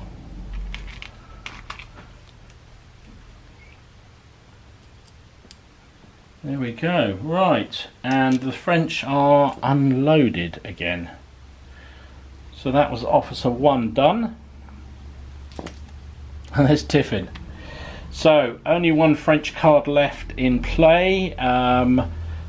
They've got nothing that's acted apart from 4, wasn't it? I think 4 and 1. So they could activate their. Well, the only thing to do really for them is to activate the guys manning the barrier, and I think they'll just take 1 of the shock off. They're on 3 shock, and they need to take the opportunity to get that shock off. So that's the end of turn 9. We're back with turn 10. So we're up to turn 10. I just checked the rules. There's no time limit on this game. It's just how long it takes to do it. So, first out, French flag. Second, French flag. Can the French present? I think the French are going to burn the 2 flags immediately and reload under sharp practice. They've got to try and do as much pressure as they can on the British. That is British leader 5, which is the settlers. Well, I think the wagon can't go anywhere because we've got the British lined up right in front of them, so they will just fire again. They're down to 5 figures plus the local dignitary controlling them, so that's 6 shots hitting on 4s. Only 2 hits. That's the French. That's 1 shock. Oh, I should have decided again which side it is. 1, 2, 3. It's on the left side, so it's on the right side, which gives them 5 shock still. Back up to 5 shock. The other side is on 3, and the settlers will reload a French flag. So that's 3 out of theirs, and French leader 1. So, okay, French leader 1. He's a level 3 commander. He could bolster himself up to a 4. Yeah, he's going to burn the other flag, make himself a level 4, which means he can use 3 commands to remove shock. So he's going to take 2 off that side, 1 off that side. So they're getting back under control.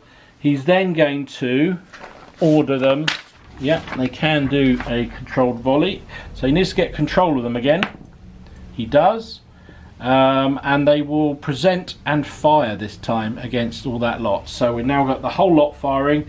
We've got 8, 15. He's now a level 4, so that's 19 shots. But they're going to lose 1, 2 shots. So 17 dice. And they will be hitting on a 3 because they're presenting. Okay, let's see what we've got here. 1, 2, 3, 4, 5, 6 misses. So that must be 11 hits. 2, 4, 6, 8, 10, 11. Yep, maths would work. So 11 hits. We'll have to do 3, 3, and 3, and the extras are on the British choice, so they'll have to put that fire unit has now got quite a lot of losses, so we're going to go 4 on the front here. So let's try the settlers.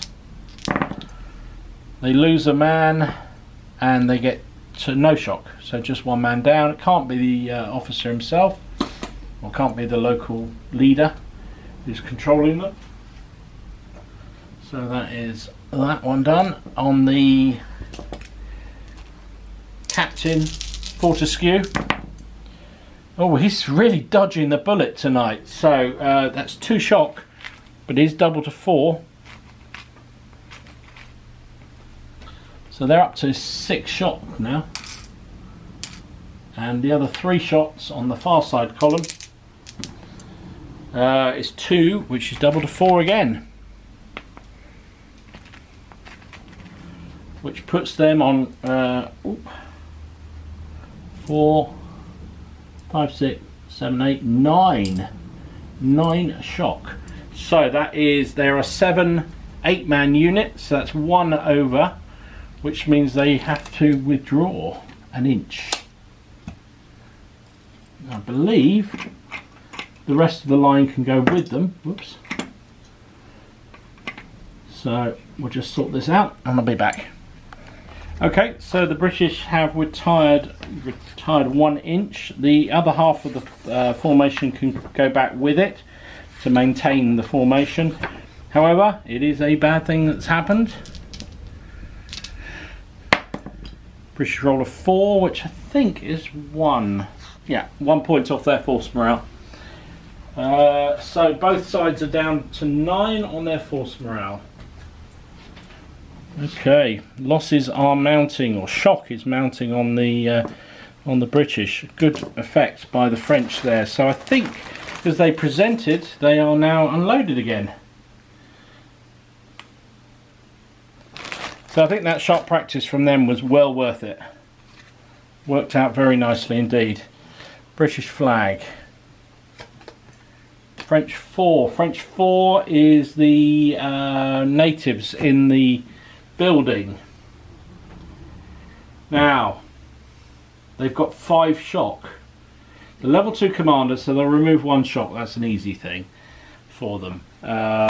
They are going to... They need to put... If they can get that British to withdraw again, that'll be another bad thing that's happened. So I think but they're going to lose... Yeah, they're going to fire. They only get 4 out the window plus the officer, that's 6 dice. But they're going to lose 2 of those because of the shock they have. So down to 4 dice, hitting on a... Oh, and they lose another one because they're poor shots, aren't they? 3 shots. Hitting on a 4. That's 2 hits. 1 on each side of the British line. So on the side opposite them, that's a 3, which is shock. And a miss on the other side. So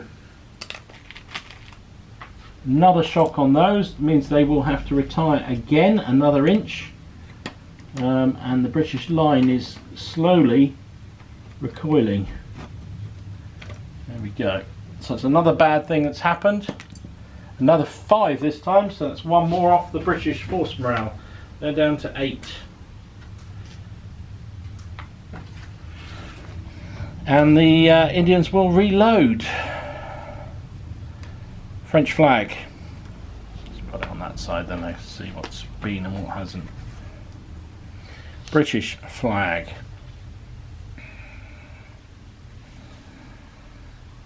I think we'll carry on. British haven't got... Oh, there's a 3rd British flag. So we could activate a formation, but they haven't moved anything other than the settlers, so I don't think there's any point doing that. That is British 2, which is the sergeant here, so he'll remove 1 of those shock, British 4. British 4 is the Chief Mohawk with these Indians. Okay, so I'm going to have to try and be a bit aggressive here, I think. The British Mohawks, I think they are going to try and charge the building. They're going to try and get in and give it some grief. So they rolled a 9. Yep, that's plenty. So it's going to look slightly odd because they're all fighting outside the building. But we got 2 in that window, that door, 2 in there. Actually, the whole lot count, I think, in the MLA here. Now then, what happens with their... Here we go, this is an interesting one. So they've got tomahawks, which they can use as they charge in, but it doesn't say that they're not, that they don't get to... So I'm kind of a bit... So normally you just attack and you throw your tomahawks, and 5s and 6s are shock on the defenders. But these defenders are in the building, so I don't know, but there's nothing to say that they don't have the same result.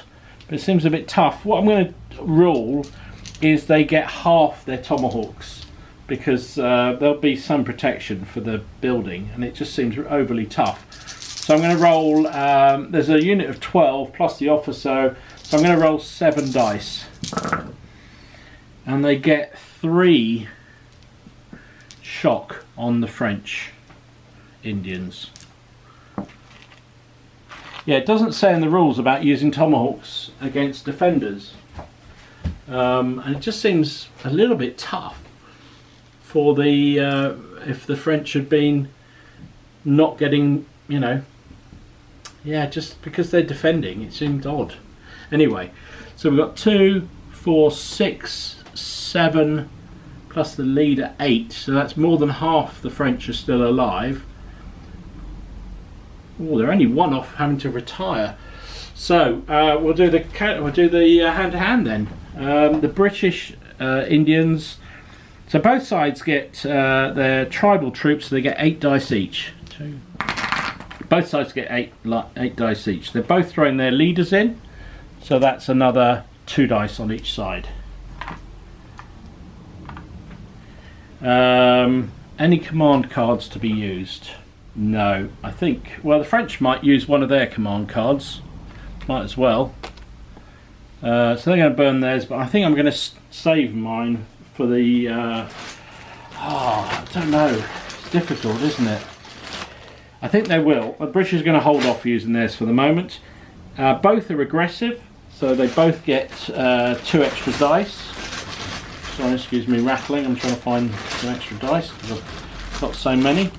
So the attackers are unloaded, but it's only a minus for meeting the engagement unloaded, so that's fine.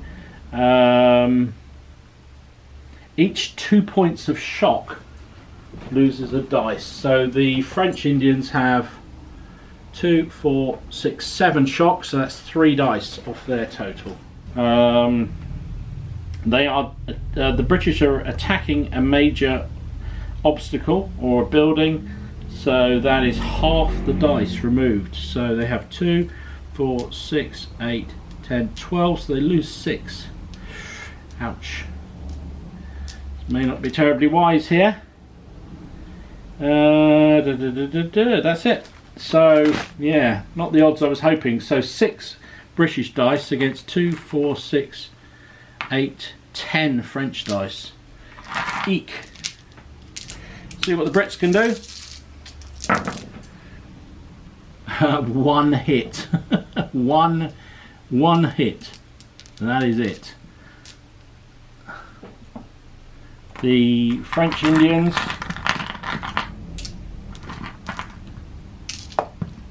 get 10. They don't do an awful lot better. They get 3 hits. And 1 6. So that's a shock on the British Indians. British Indians and French Indians. So 3 of the natives on one side go down and only 1 on the other.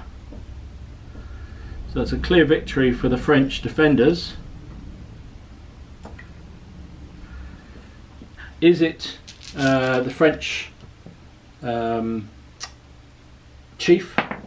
No. Is it the British chief? No. So let's clear this up. So the British ended up losing by 2. Defeated by 2 means you are thrown back 9 inches facing the enemy and adding 2 shock. Okay. So a lousy roll by the British Indians meant that they failed in their ability there to get in. So we'll go back from the building, back 9 inches, gets them back to here. And they're down to 7 with 3. No, they're down to 8 with 3. No, that's wrong. My maths are wrong. They were a 12-man unit. They lost 3, so they should be down to 9. Taken too many off. Oh, I've taken all of them off one side. Okay, so there should be 9 left. There we go. And on the French side, they lost a man, which can be 1 from that side again. And they have 2, 4, 6 plus their officer left, and they're on 2, 4, 6, 7, so they're bang on their shock levels. Both groups count as unloaded as a result of the melee, and that is that. Well, maybe that was a bit of a hopeful move by the Brits, but I think they had to try and make something happen here. So next card out. British won. British won. So they are going to use their medic, or their holy man, which we paid for at the beginning. Rolling a 5. So they can remove 5 lots of shock.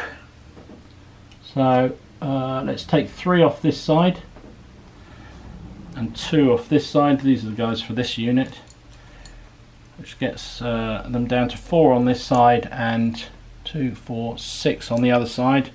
And he is a level 3 commander. He is going to increase his ability to a level 4 using one of the flags. He is going to... He's still within effective range. He's a level 4 commander now. He's going to take 2 shock off that side and 1 shock off this side, puts them on 3 and the other side on 4.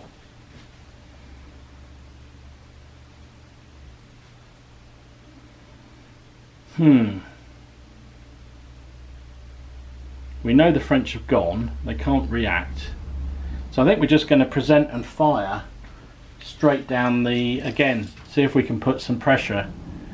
I mean, 1 more shock will make these guys pull back. So I think that's what they're going to do. It's a risky move, but we've tried a few risky moves and they haven't come off. So we've got 7, we were losing 2, so 5 dice on this side. Hitting on 4s, presented 3s. That's 3 hits. Defenders suffer 1 shock. That is all we were looking for, really.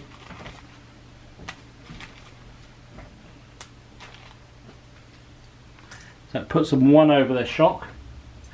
And then the other side, we've got 8 figures, but we're losing 1 of them down to 7. Plus the officer, who's a level 4 now. Firing at 3s again, down the road. Missed with 3. 2, 4, 6, 8 hits.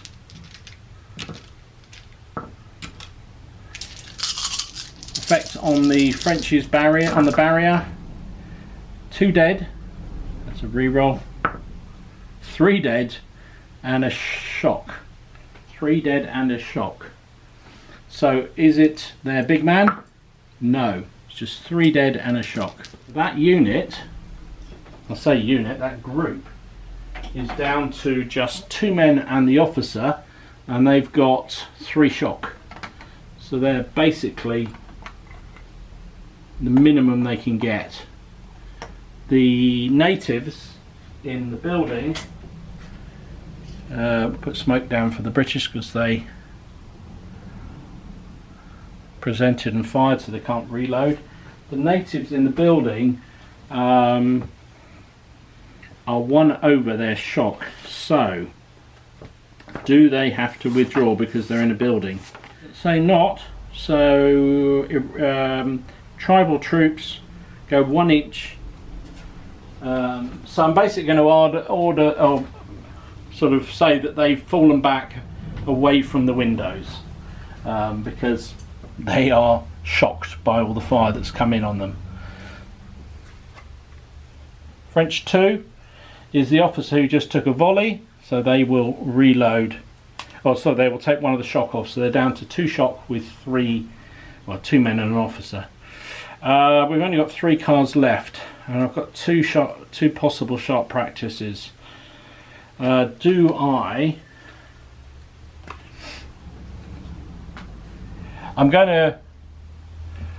want to keep the flexibility going, so I'm going to do a shot practice with the British line. They're going to reload. I know they won't get another go this turn, but British 3 is the Rangers down here, just 2 of them, well, an officer and a man, so it's 3 dice. They are an officer and a man. They are hitting on a 4-3 because they are light infantry. Hit all 3 threes, that's pretty good. So the French can decide where to put the losses. They'll put 2 on the far side. Whoops. So dead and a miss, and on this side was a miss. So is it the captain? It is the captain. Oh my goodness, that could be potentially a crushing moment for the Allies, for the French. Sorry. What's the effect? A 2. He's knocked out by a minor wound, so he is knocked off his horse. He drops to a level 2 commander, and each turn he's activated, he can be chance to re-roll him, to reactivate him on a 5 or a 6 only. Wow, that is horrible for the French, really horrible. Okay, so that's I've forgotten to do a couple of bad things happen. So the tribes retiring was a bad thing, but a 2 is nothing. A level 2 officer wounded. A 4. I think that's good. A level 3 officer wounded, sorry. I suspect that will be 1 point off, yes. So now they are down to 8 as well. So these Rangers have been just a major annoyance. That's that. British flag out. I thought we'd used all the British flags. Okay, and final card is Tiffin. That is the end of turn 10. Wow, that was a brutal turn.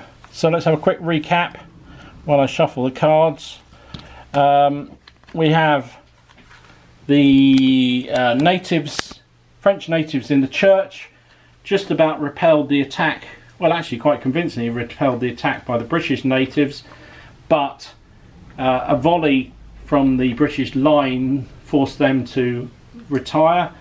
The French holding the barrier, looking very threadbare.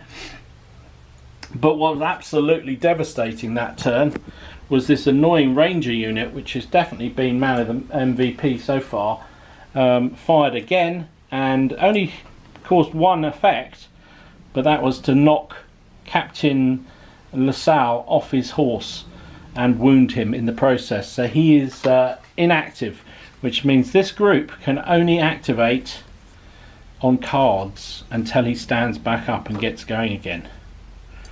That is huge. Right, so here we go, turn 11 I think it is. I may have lost track. I've had a bit of a break between these last two turns. I can't see this going much further. The wine will either get through or it won't. And I have to say, I think the odds are, well, with the wounding and disarray caused by Captain LaSalle being taken out by those pesky rangers, would have done alright but for your pesky kids. I think it would definitely be the French, but that makes it very much, I think, in the favour of the British, because they're although those Indians failed to charge in on the American Indians in the church, the accumulation of that charge plus the volley fire from the redcoats has caused them to go a little bit wavery. The guys manning the barrier are pretty much done, so I think, depending on what happens, this could well be it. But let's see. First card out, blue flag, 2 blue flags, red leader 5. Now red leader 5 is those are with the redcoats, not the settlers. So that is the wagon train.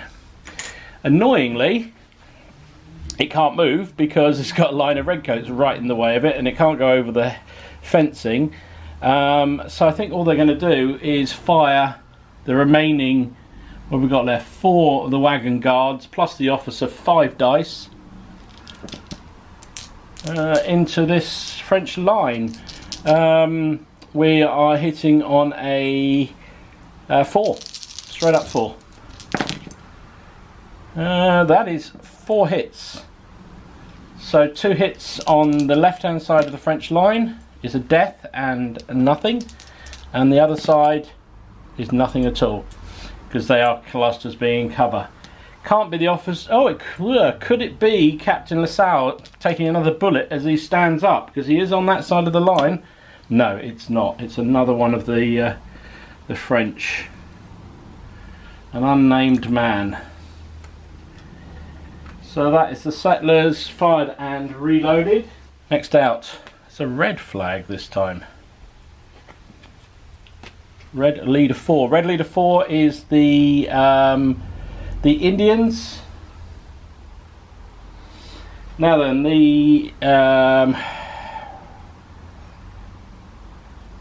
yeah, I think the French sided Indians are a good centimetre back from the windows, so they're not defending them anymore. And there's only, how many left in there? 1, 2, 3. There's 2 there, 4, 6, 7. So they're still at half strength. So it's still a tough proposition for the British, and they won't get tomahawks this time, because you only get tomahawks once in a charge. However, I feel they've got to try and do something to be aggressive.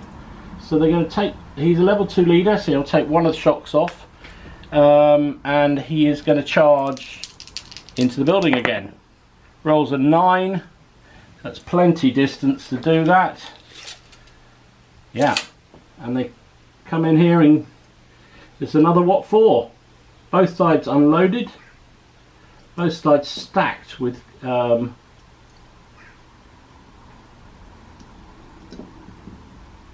shock. Oh, they would have lost one movement, but it still had plenty of room to go in. So, another combat. Seem to have been doing this a lot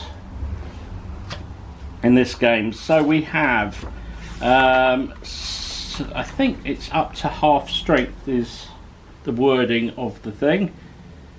Oh no, 50% or less is the wording.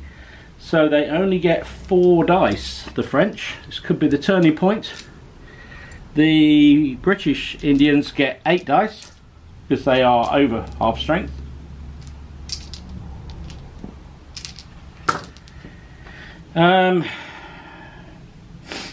Leaders are attached, so it's level 2 leader with each of them. Is either side going to use a command? I feel like the French, it's not worth the French using it, because I suspect they're in trouble here anyway, and they may well need the flags to control the French line, so I think they're going to pause on that. Likewise, I'm not sure the British want to use it just yet. I think they might need them, so they're not going to use it. Both sides are aggressive, so it gives both sides 2 more dice. However, the French are meeting the engagement unloaded and shock. So for each 2 points of shock, each side loses a dice. The British have 2 shock, so that's 1 dice down. The French, let's just toss up, they have 2, 4, 6, 8 shocks. That's 4 dice off them. Oh, this is not looking good for the French. Not looking good for the French at all. However, the British are attacking a major obstacle, so they lose half their dice. So 2, 4, 2, 4. Is it rounded up or rounded down? Rounded up. So they lose 5 dice basically. So have 2 dice versus 6 dice. So let's see what the French can do. They get 1 6. That's pretty reasonable. Oops. And the British, they get 2. No, 1. 1 as well. So it's a flat draw. So that is 1 dead and 1 shock. On each side, is it the chief that's killed, the French one? No. British one? No. So 1 man down, 1 shock on each side.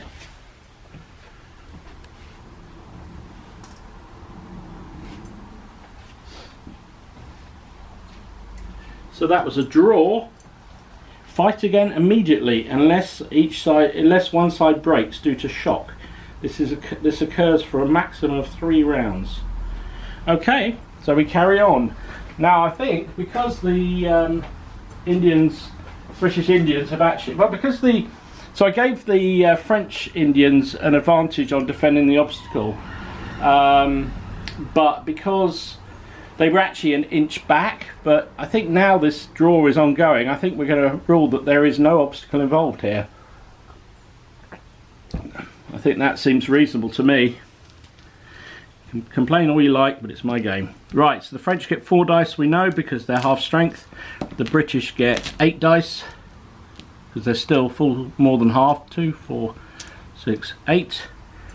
Do we want to put leaders in? No, same reasoning as before, they're not going to bother. Both sides are aggressive. 2 more dice. They don't lose to the French for meeting unloaded because it doesn't matter anymore. However, they do lose 4 dice because of shock. The British lose still only 2 dice. No, only 1 dice because of shock. So now the British Indians have actually got in the building. It's a bit more tricky fight. So only 2 dice for the French, a handful of dice for the British. Let's see what they get. Still not a great roll, only two actual hits. So potentially the French could draw this again. They're not with that, they can't. So that's another shock and 2 more deaths on the French Indians. Is it their big man? Oh, it could potentially be him. Now he is a prominent leader. Just need to check out what that means. Oh, so that's if he actually gets hurt in any way. It has a more significant impact on his troops with him. I think it's 2 rolls on the army break table. So what happens to him? 2. He's knocked out with a minor wound. Oh my goodness. I think that's actually the worst result for all of them. So in actual fact, another bit of shock. The chief is down. 1 more of the French dies. So they are down to, just see how many they got. 2, 4 men, and they've got 2, 4, 6, 8, 10 shock. So even counting the chief wounded as he is, that's double shock which I think is a rout. It is indeed, so they run 2d6 plus 6 directly away from the enemy. Oh, 12. They rolled a 12, which goes up to 18 inches. My goodness me. And their chief, I believe, will be captured as a result of that, because he's on the ground, injured. So the British are occupying this church now. They're a little bit worn out. They've well, they're not too bad actually. They've got 3 shocks still, so that's all right. That's a usable unit. They've done their job. Well, I don't know whether that was their job, but they've done it. They've piled into the church with blood-curdling charge and taken out their adversaries, the rival tribe. Okay, so I've just checked out the rules. So basically, if he dies or is injured, it's a double roll on the force morale effect. Plus, they drop a morale class if he's captured or killed. So they go down to Wallers, whatever that means. So first up, group breaks. Let's see what the morale effect is there. That's 2 points off their force morale. Yeek. Then we've got a level 2 leader wounded. Or do we count him as captured? I think we just count him as wounded. So we get 2 rolls because he's a prominent leader. Oh, a 6 and a 5. Ouch. That's 2 and a 1. So that's a total of 5 force morale off the French side with that 1 melee. That was brutal. Which pushes them all the way down to 3. Crikey. They were on 8. They're down to 3 force morale. That is going to result in a loss of flags and all sorts. That's a complete and utter disaster for the French. Being let down by the Allies. Okay, onwards. I think this is almost a wrap. See if the French can recover. That is 3rd French flag. So what they could do here is activate, which I think they'll do, their line. 3 flags allows you to activate a command or formation or group. So I think they're going to do that because they can't. Actually, do they want to? No, they're not. Actually, I'm going to change my mind because the thinking is if they get the leader 1 comes out, he might stand up. They're still only going to get 1 activation, aren't they? No, be convincing, Dom. Right, we're going to burn those 3 flags. So I was just working in my head how this would work. So the line, they can't take any shock off because they've got no officer. So I think all they're going to do is load and fire and see if they can do some damage to that British column or British line. So we've got 2, 4, 6, 8 on this side. Yeah, I think it's almost all of them now. So 2, 4, 6, 8, 10, 12, 13 shots. But they're going to lose 2, so they're down to 11 shots.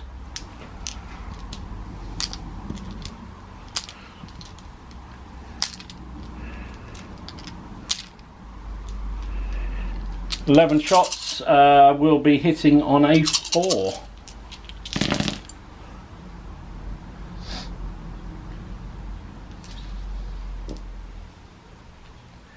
We got 6 hits. 6 hits, so that's easy. 2, 2 and 2. So we'll put 2 on the settlers. That's 1 dead. Another settler bites the dust. They're falling like flies, the settlers. There's only 3 of them left. Can't be the officer because it was a line firing. Against the flank of the front unit. That's 1 shock, which is doubled to 2 because it's a flank hit. And the other side of the column, or the line, is a 4, which is another 2, or 1 shock up to 2. on that side. Wow. So again, the shock is building up on the British. 2, 4, 6 there, and on the far side 2, 4, 5 on this side. And the French will be unloaded because they had to load, then fire, then they're obviously unloaded. British 2 is the sergeant here. He'll just take one of those shock off there. And Tiffin, no French activations, not really much else happened. So French have burned all their flags, the British have one flag, so they can activate one unit.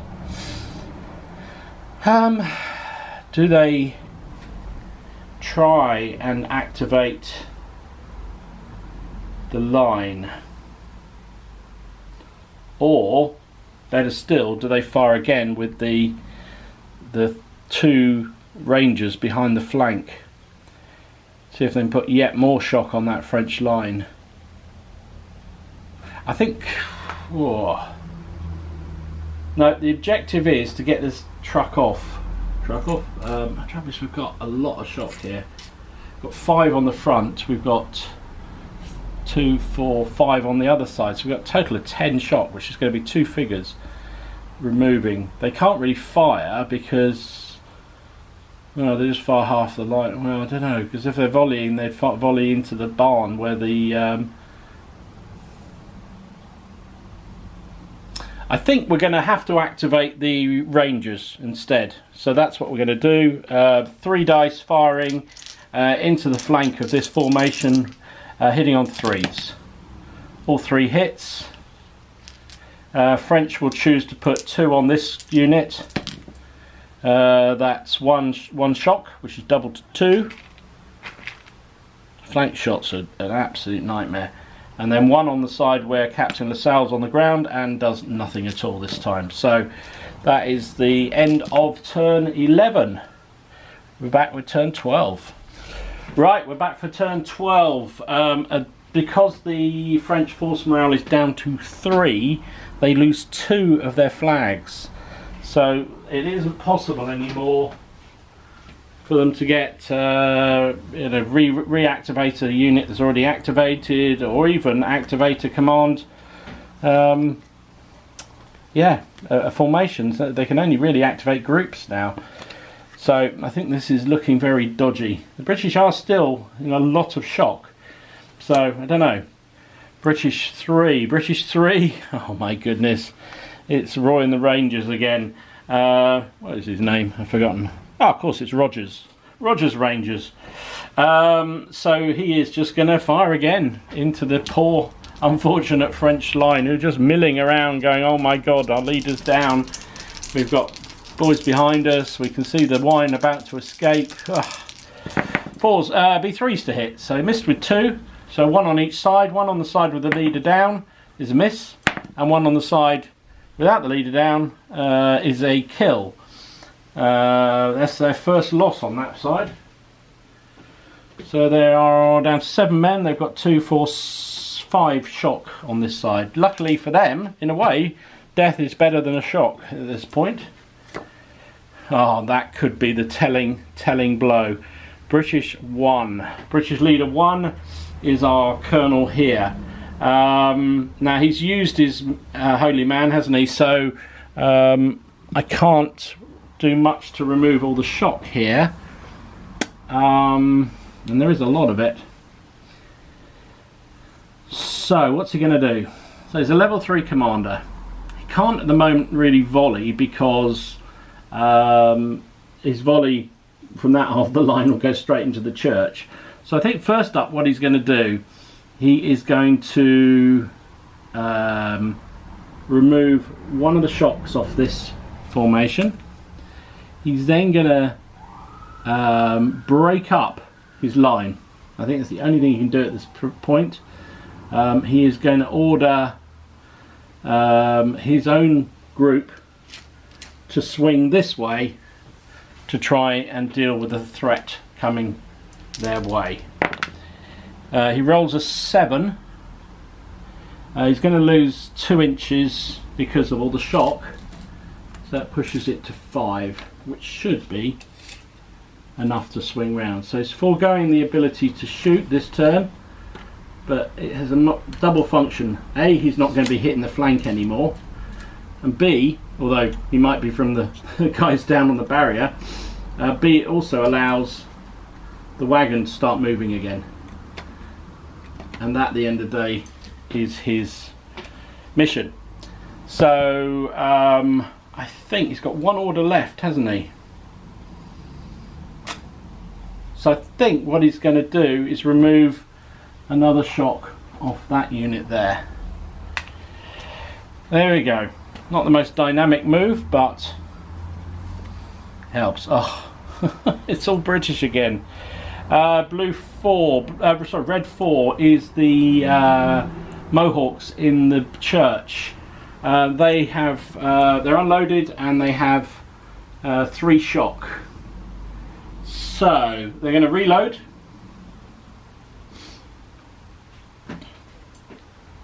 Actually, he's going to take one of the shock off him because he's level 2 commander, and then he's going to fire out at these guys on the barrier. Maybe you can see that from here. Let me move that camera around a bit. Whoops. So they're going to fire onto the guys here. So they're going to get 2, 4. Don't think they can fire out the church door. So just 4 shots plus the officer, 6 dice. But they're going to lose one of those down to 5 dice because of shock. They are hitting on a... No, there's no extra bonus. So 4 plus. Let's re-roll that one because that's a cocked dice. Oops. 3 hits. 3 hits on the French lining the barrier. That's 2 more shock on them. That puts them at 4 shock with 3 men if you include the officer. So they are going to have to withdraw an inch. So they start to back away from the barrier. That is another bad thing that's happened for the French. A 3 on a group obliged to withdraw is no effect, luckily for them, else they might have lost another command card. So the British Indians are unloaded again because they only get 2 actions. British flag. French 4. French 4 is their Indians. Their officer was captured.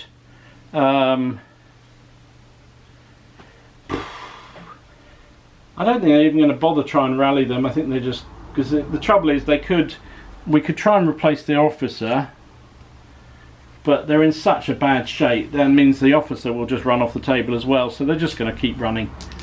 So 2d6 plus 6, they go 15 inches. They're almost off the end of the table. There's a mechanic for allowing units to recover or to get another officer if he's captured or killed, but you also take a negative for an officer going off the table, and since these guys are on so much shock, there's no way they're going to recover it, and all you end up doing is giving another bad thing that happened roll. So really very little point. French flag, one of the 2 they have. British 2. British flag, sorry. So I think what we might do is a sharp practice with this line here. They have got 4 shock on them, so it's only going to be 6 dice, but I think that's got to be worth it. Put some more pressure on this French column coming this way. They can't fire controlled volleys anymore because they're in a group rather than a formation now. So they'll do that. It's going to be 4s to hit. 3 hits. So exactly the odds. So we'll put 2 French choice. They'll put 2 on the left hand side of their line.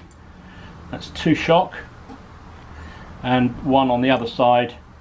is no shock.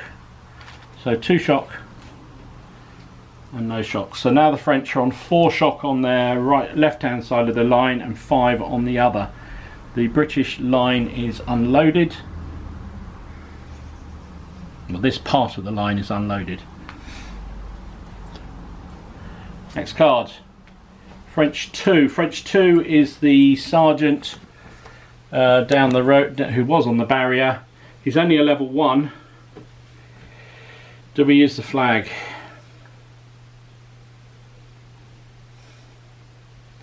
He can just get control. Actually, you'll just use him. That's all he can do, I think, is just take one of the shocks off, which at least means they don't have to retire. Oh, did I do a bad thing that happened for the? Oh, they did, but they were fine. There's the second flag. So I think we keep going. I was tempted to reload the French line, but bear in mind they're only going to be operating on a flag anyway this turn because their officer's card hasn't come up to even try and stand up. I think it's probably not worth it, so we'll hold on to that. And there he is. So, can Captain LaSalle stand up dazed and unsure? No, he can't. So, that is a problem. So because the French won't be able to activate on their last turn with this unit, they might as well burn their 2 cards, and do a sharp practice and just reload this formation. So at least when he does stand up, they're able to do something. I think that's all he can do, because he's on the ground, he can't do anything. He's unconscious. That's it. British flag. British 5, that's the wagon. Okay, I think the wagon needs to keep moving, so we're going to move that down the road. Rolls 3 threes, so 6 inches is all it gets, but at least it's moving down the back. These guys will move to protect it as well, because they have to. They have 1 shock only, so they're fine. But the wagon is shifting. Another British flag. So that's a sharp practice for somebody if they want it. What else have we got still to move? We've got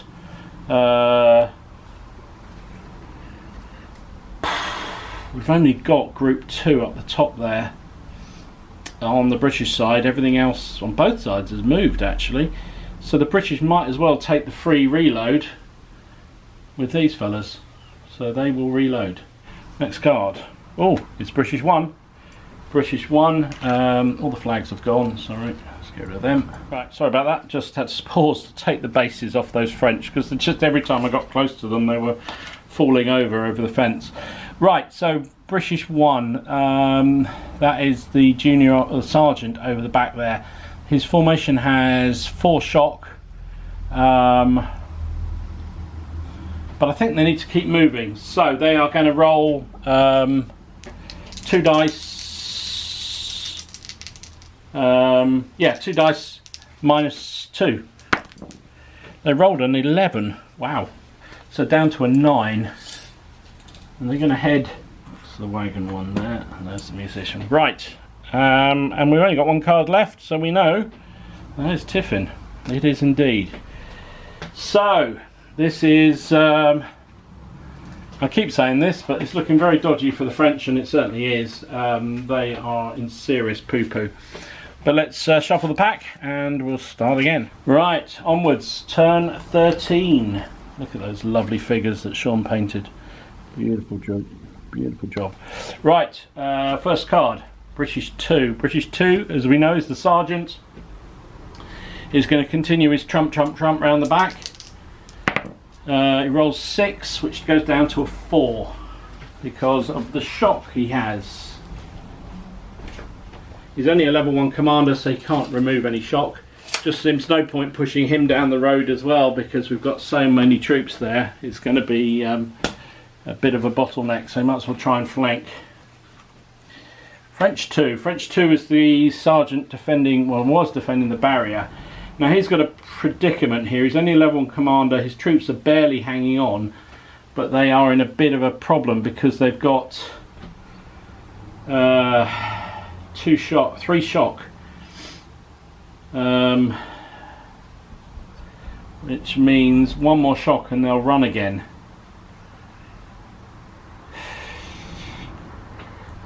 Do they jump into the other building and try and at least slow things up? I think that's what they're going to have to do. I don't think they've got much alternative now, because they're moving away. They don't pay at cost from shock, so they can just move 6 inches, which puts them in this building, the big white building here. I think that's the only course of action for them. Clear the road. Sorry, you couldn't see the big white building. So basically they have fallen back from where they were into that building. Is a British flag. Another British flag. They're going to hold that because they could sharp practice with that, those regulars, but they might need it to move oh, and there's a third comes out. So a third flag allows the activation of a leader, I believe. So they might as well not take any chances. They're going to activate leader 1. The big man, he, as we know, is a level 3 commander. He has a command rating of 18.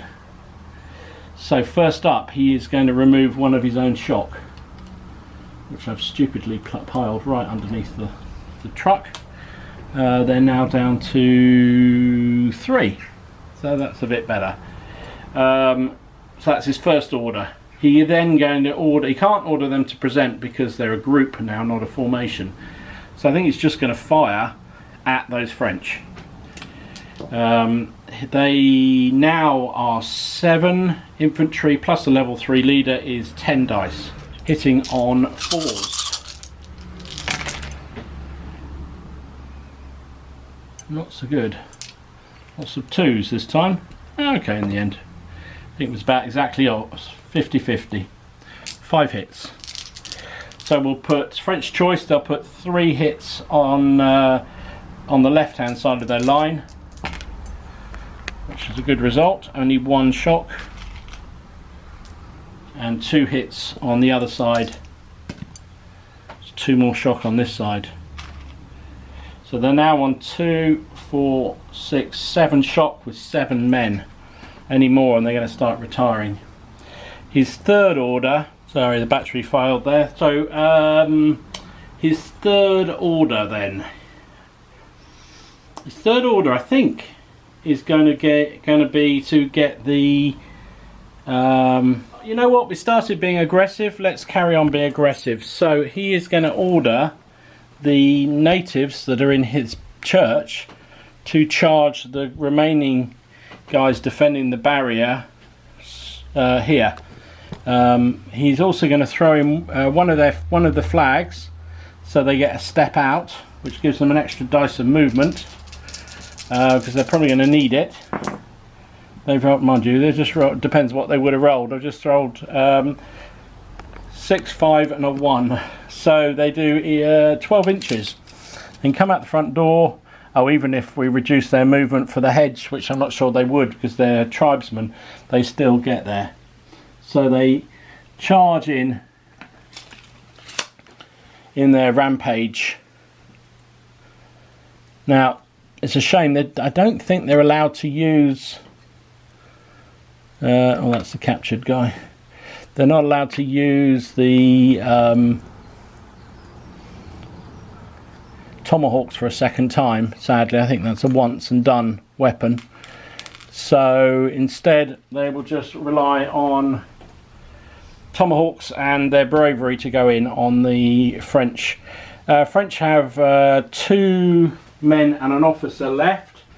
So let's see what the fisticuff is. They are line troops, but they're down to half strength, so that's 3 dice. They can attach their sergeant, which is another dice. They haven't got a flag to use. They're quality higher, so that gives them 2 dice. Oh, actually no, tribesmen and regulars are the same rating, so no, they don't get that. They are meeting the charge unloaded, so that loses them 2 dice.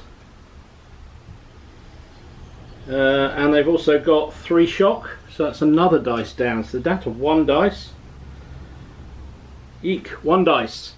The natives coming in are still at just beyond half strength, so they get 8 dice. They got their level 2 leader attached, even though he wasn't, but he's there, so he has to count, I think. They are aggressive, which gives them another 2 points. However, they have got 2 shock, so that loses a dice. And they are attacking a major obstacle, which loses them half their dice. So, rounded up. So they lose 5 dice. 2, 4, 5. Gives them 2, 4, 6 dice versus 1. 6 versus 1. Let's see what the French do. They're 1. They get a 6, so that is 1 casualty on the Indians and a shock. Can the Indians... Sorry, natives. They're called Indians in the book, so that's why I'm confused.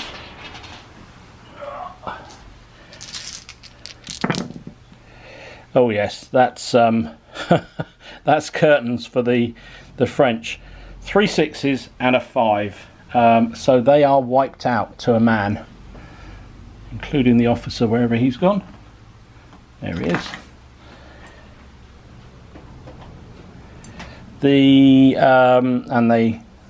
All the shock and everything comes out. The Indians, Allied Indians, get 1 shock and lose 1 man. But that is a complete and utter destruction of that final, or that other group. So leader 2 is dead. Now that's 2 bad things that's happened. This could be curtains. So the group is wiped out. That's 1 cause. Let's do that first. Whoops. 2 is 1 shock and a level 1 leader. A 3. Level 1 leader killed is another point, so they lose 2 points of shock. So they're 2 points of force morale, so they are down to a 1, which means they're going to lose another command card next turn, if indeed they're still around. It also means there is nothing really to stop the British clearing that barrier and getting the baggage train out. So that is that. That is that.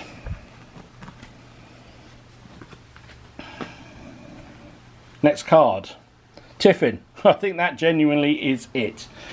So I don't really see the French have got a chance. Their force morale is now 1. They have an officer on the ground, which means controlling that unit is almost impossible. They're taking annoyance from the Rangers behind them. The British have turned part of their formation to protect the wagon train. There's nothing now on the road to stop the wagon getting up, apart from those fleeing natives and the barrier, which they'll make short work of. And they've even got another British formation moving around the back there. It's out of the game at the moment, but could conceivably come back in. So I think I'm going to call it there. I'm going to call it a victory to the British. The wine does get through. The governor and general are going to be very happy with Captain Fortescue for the fact he's managed to get the wine through these Frenchies. Man of the match definitely goes to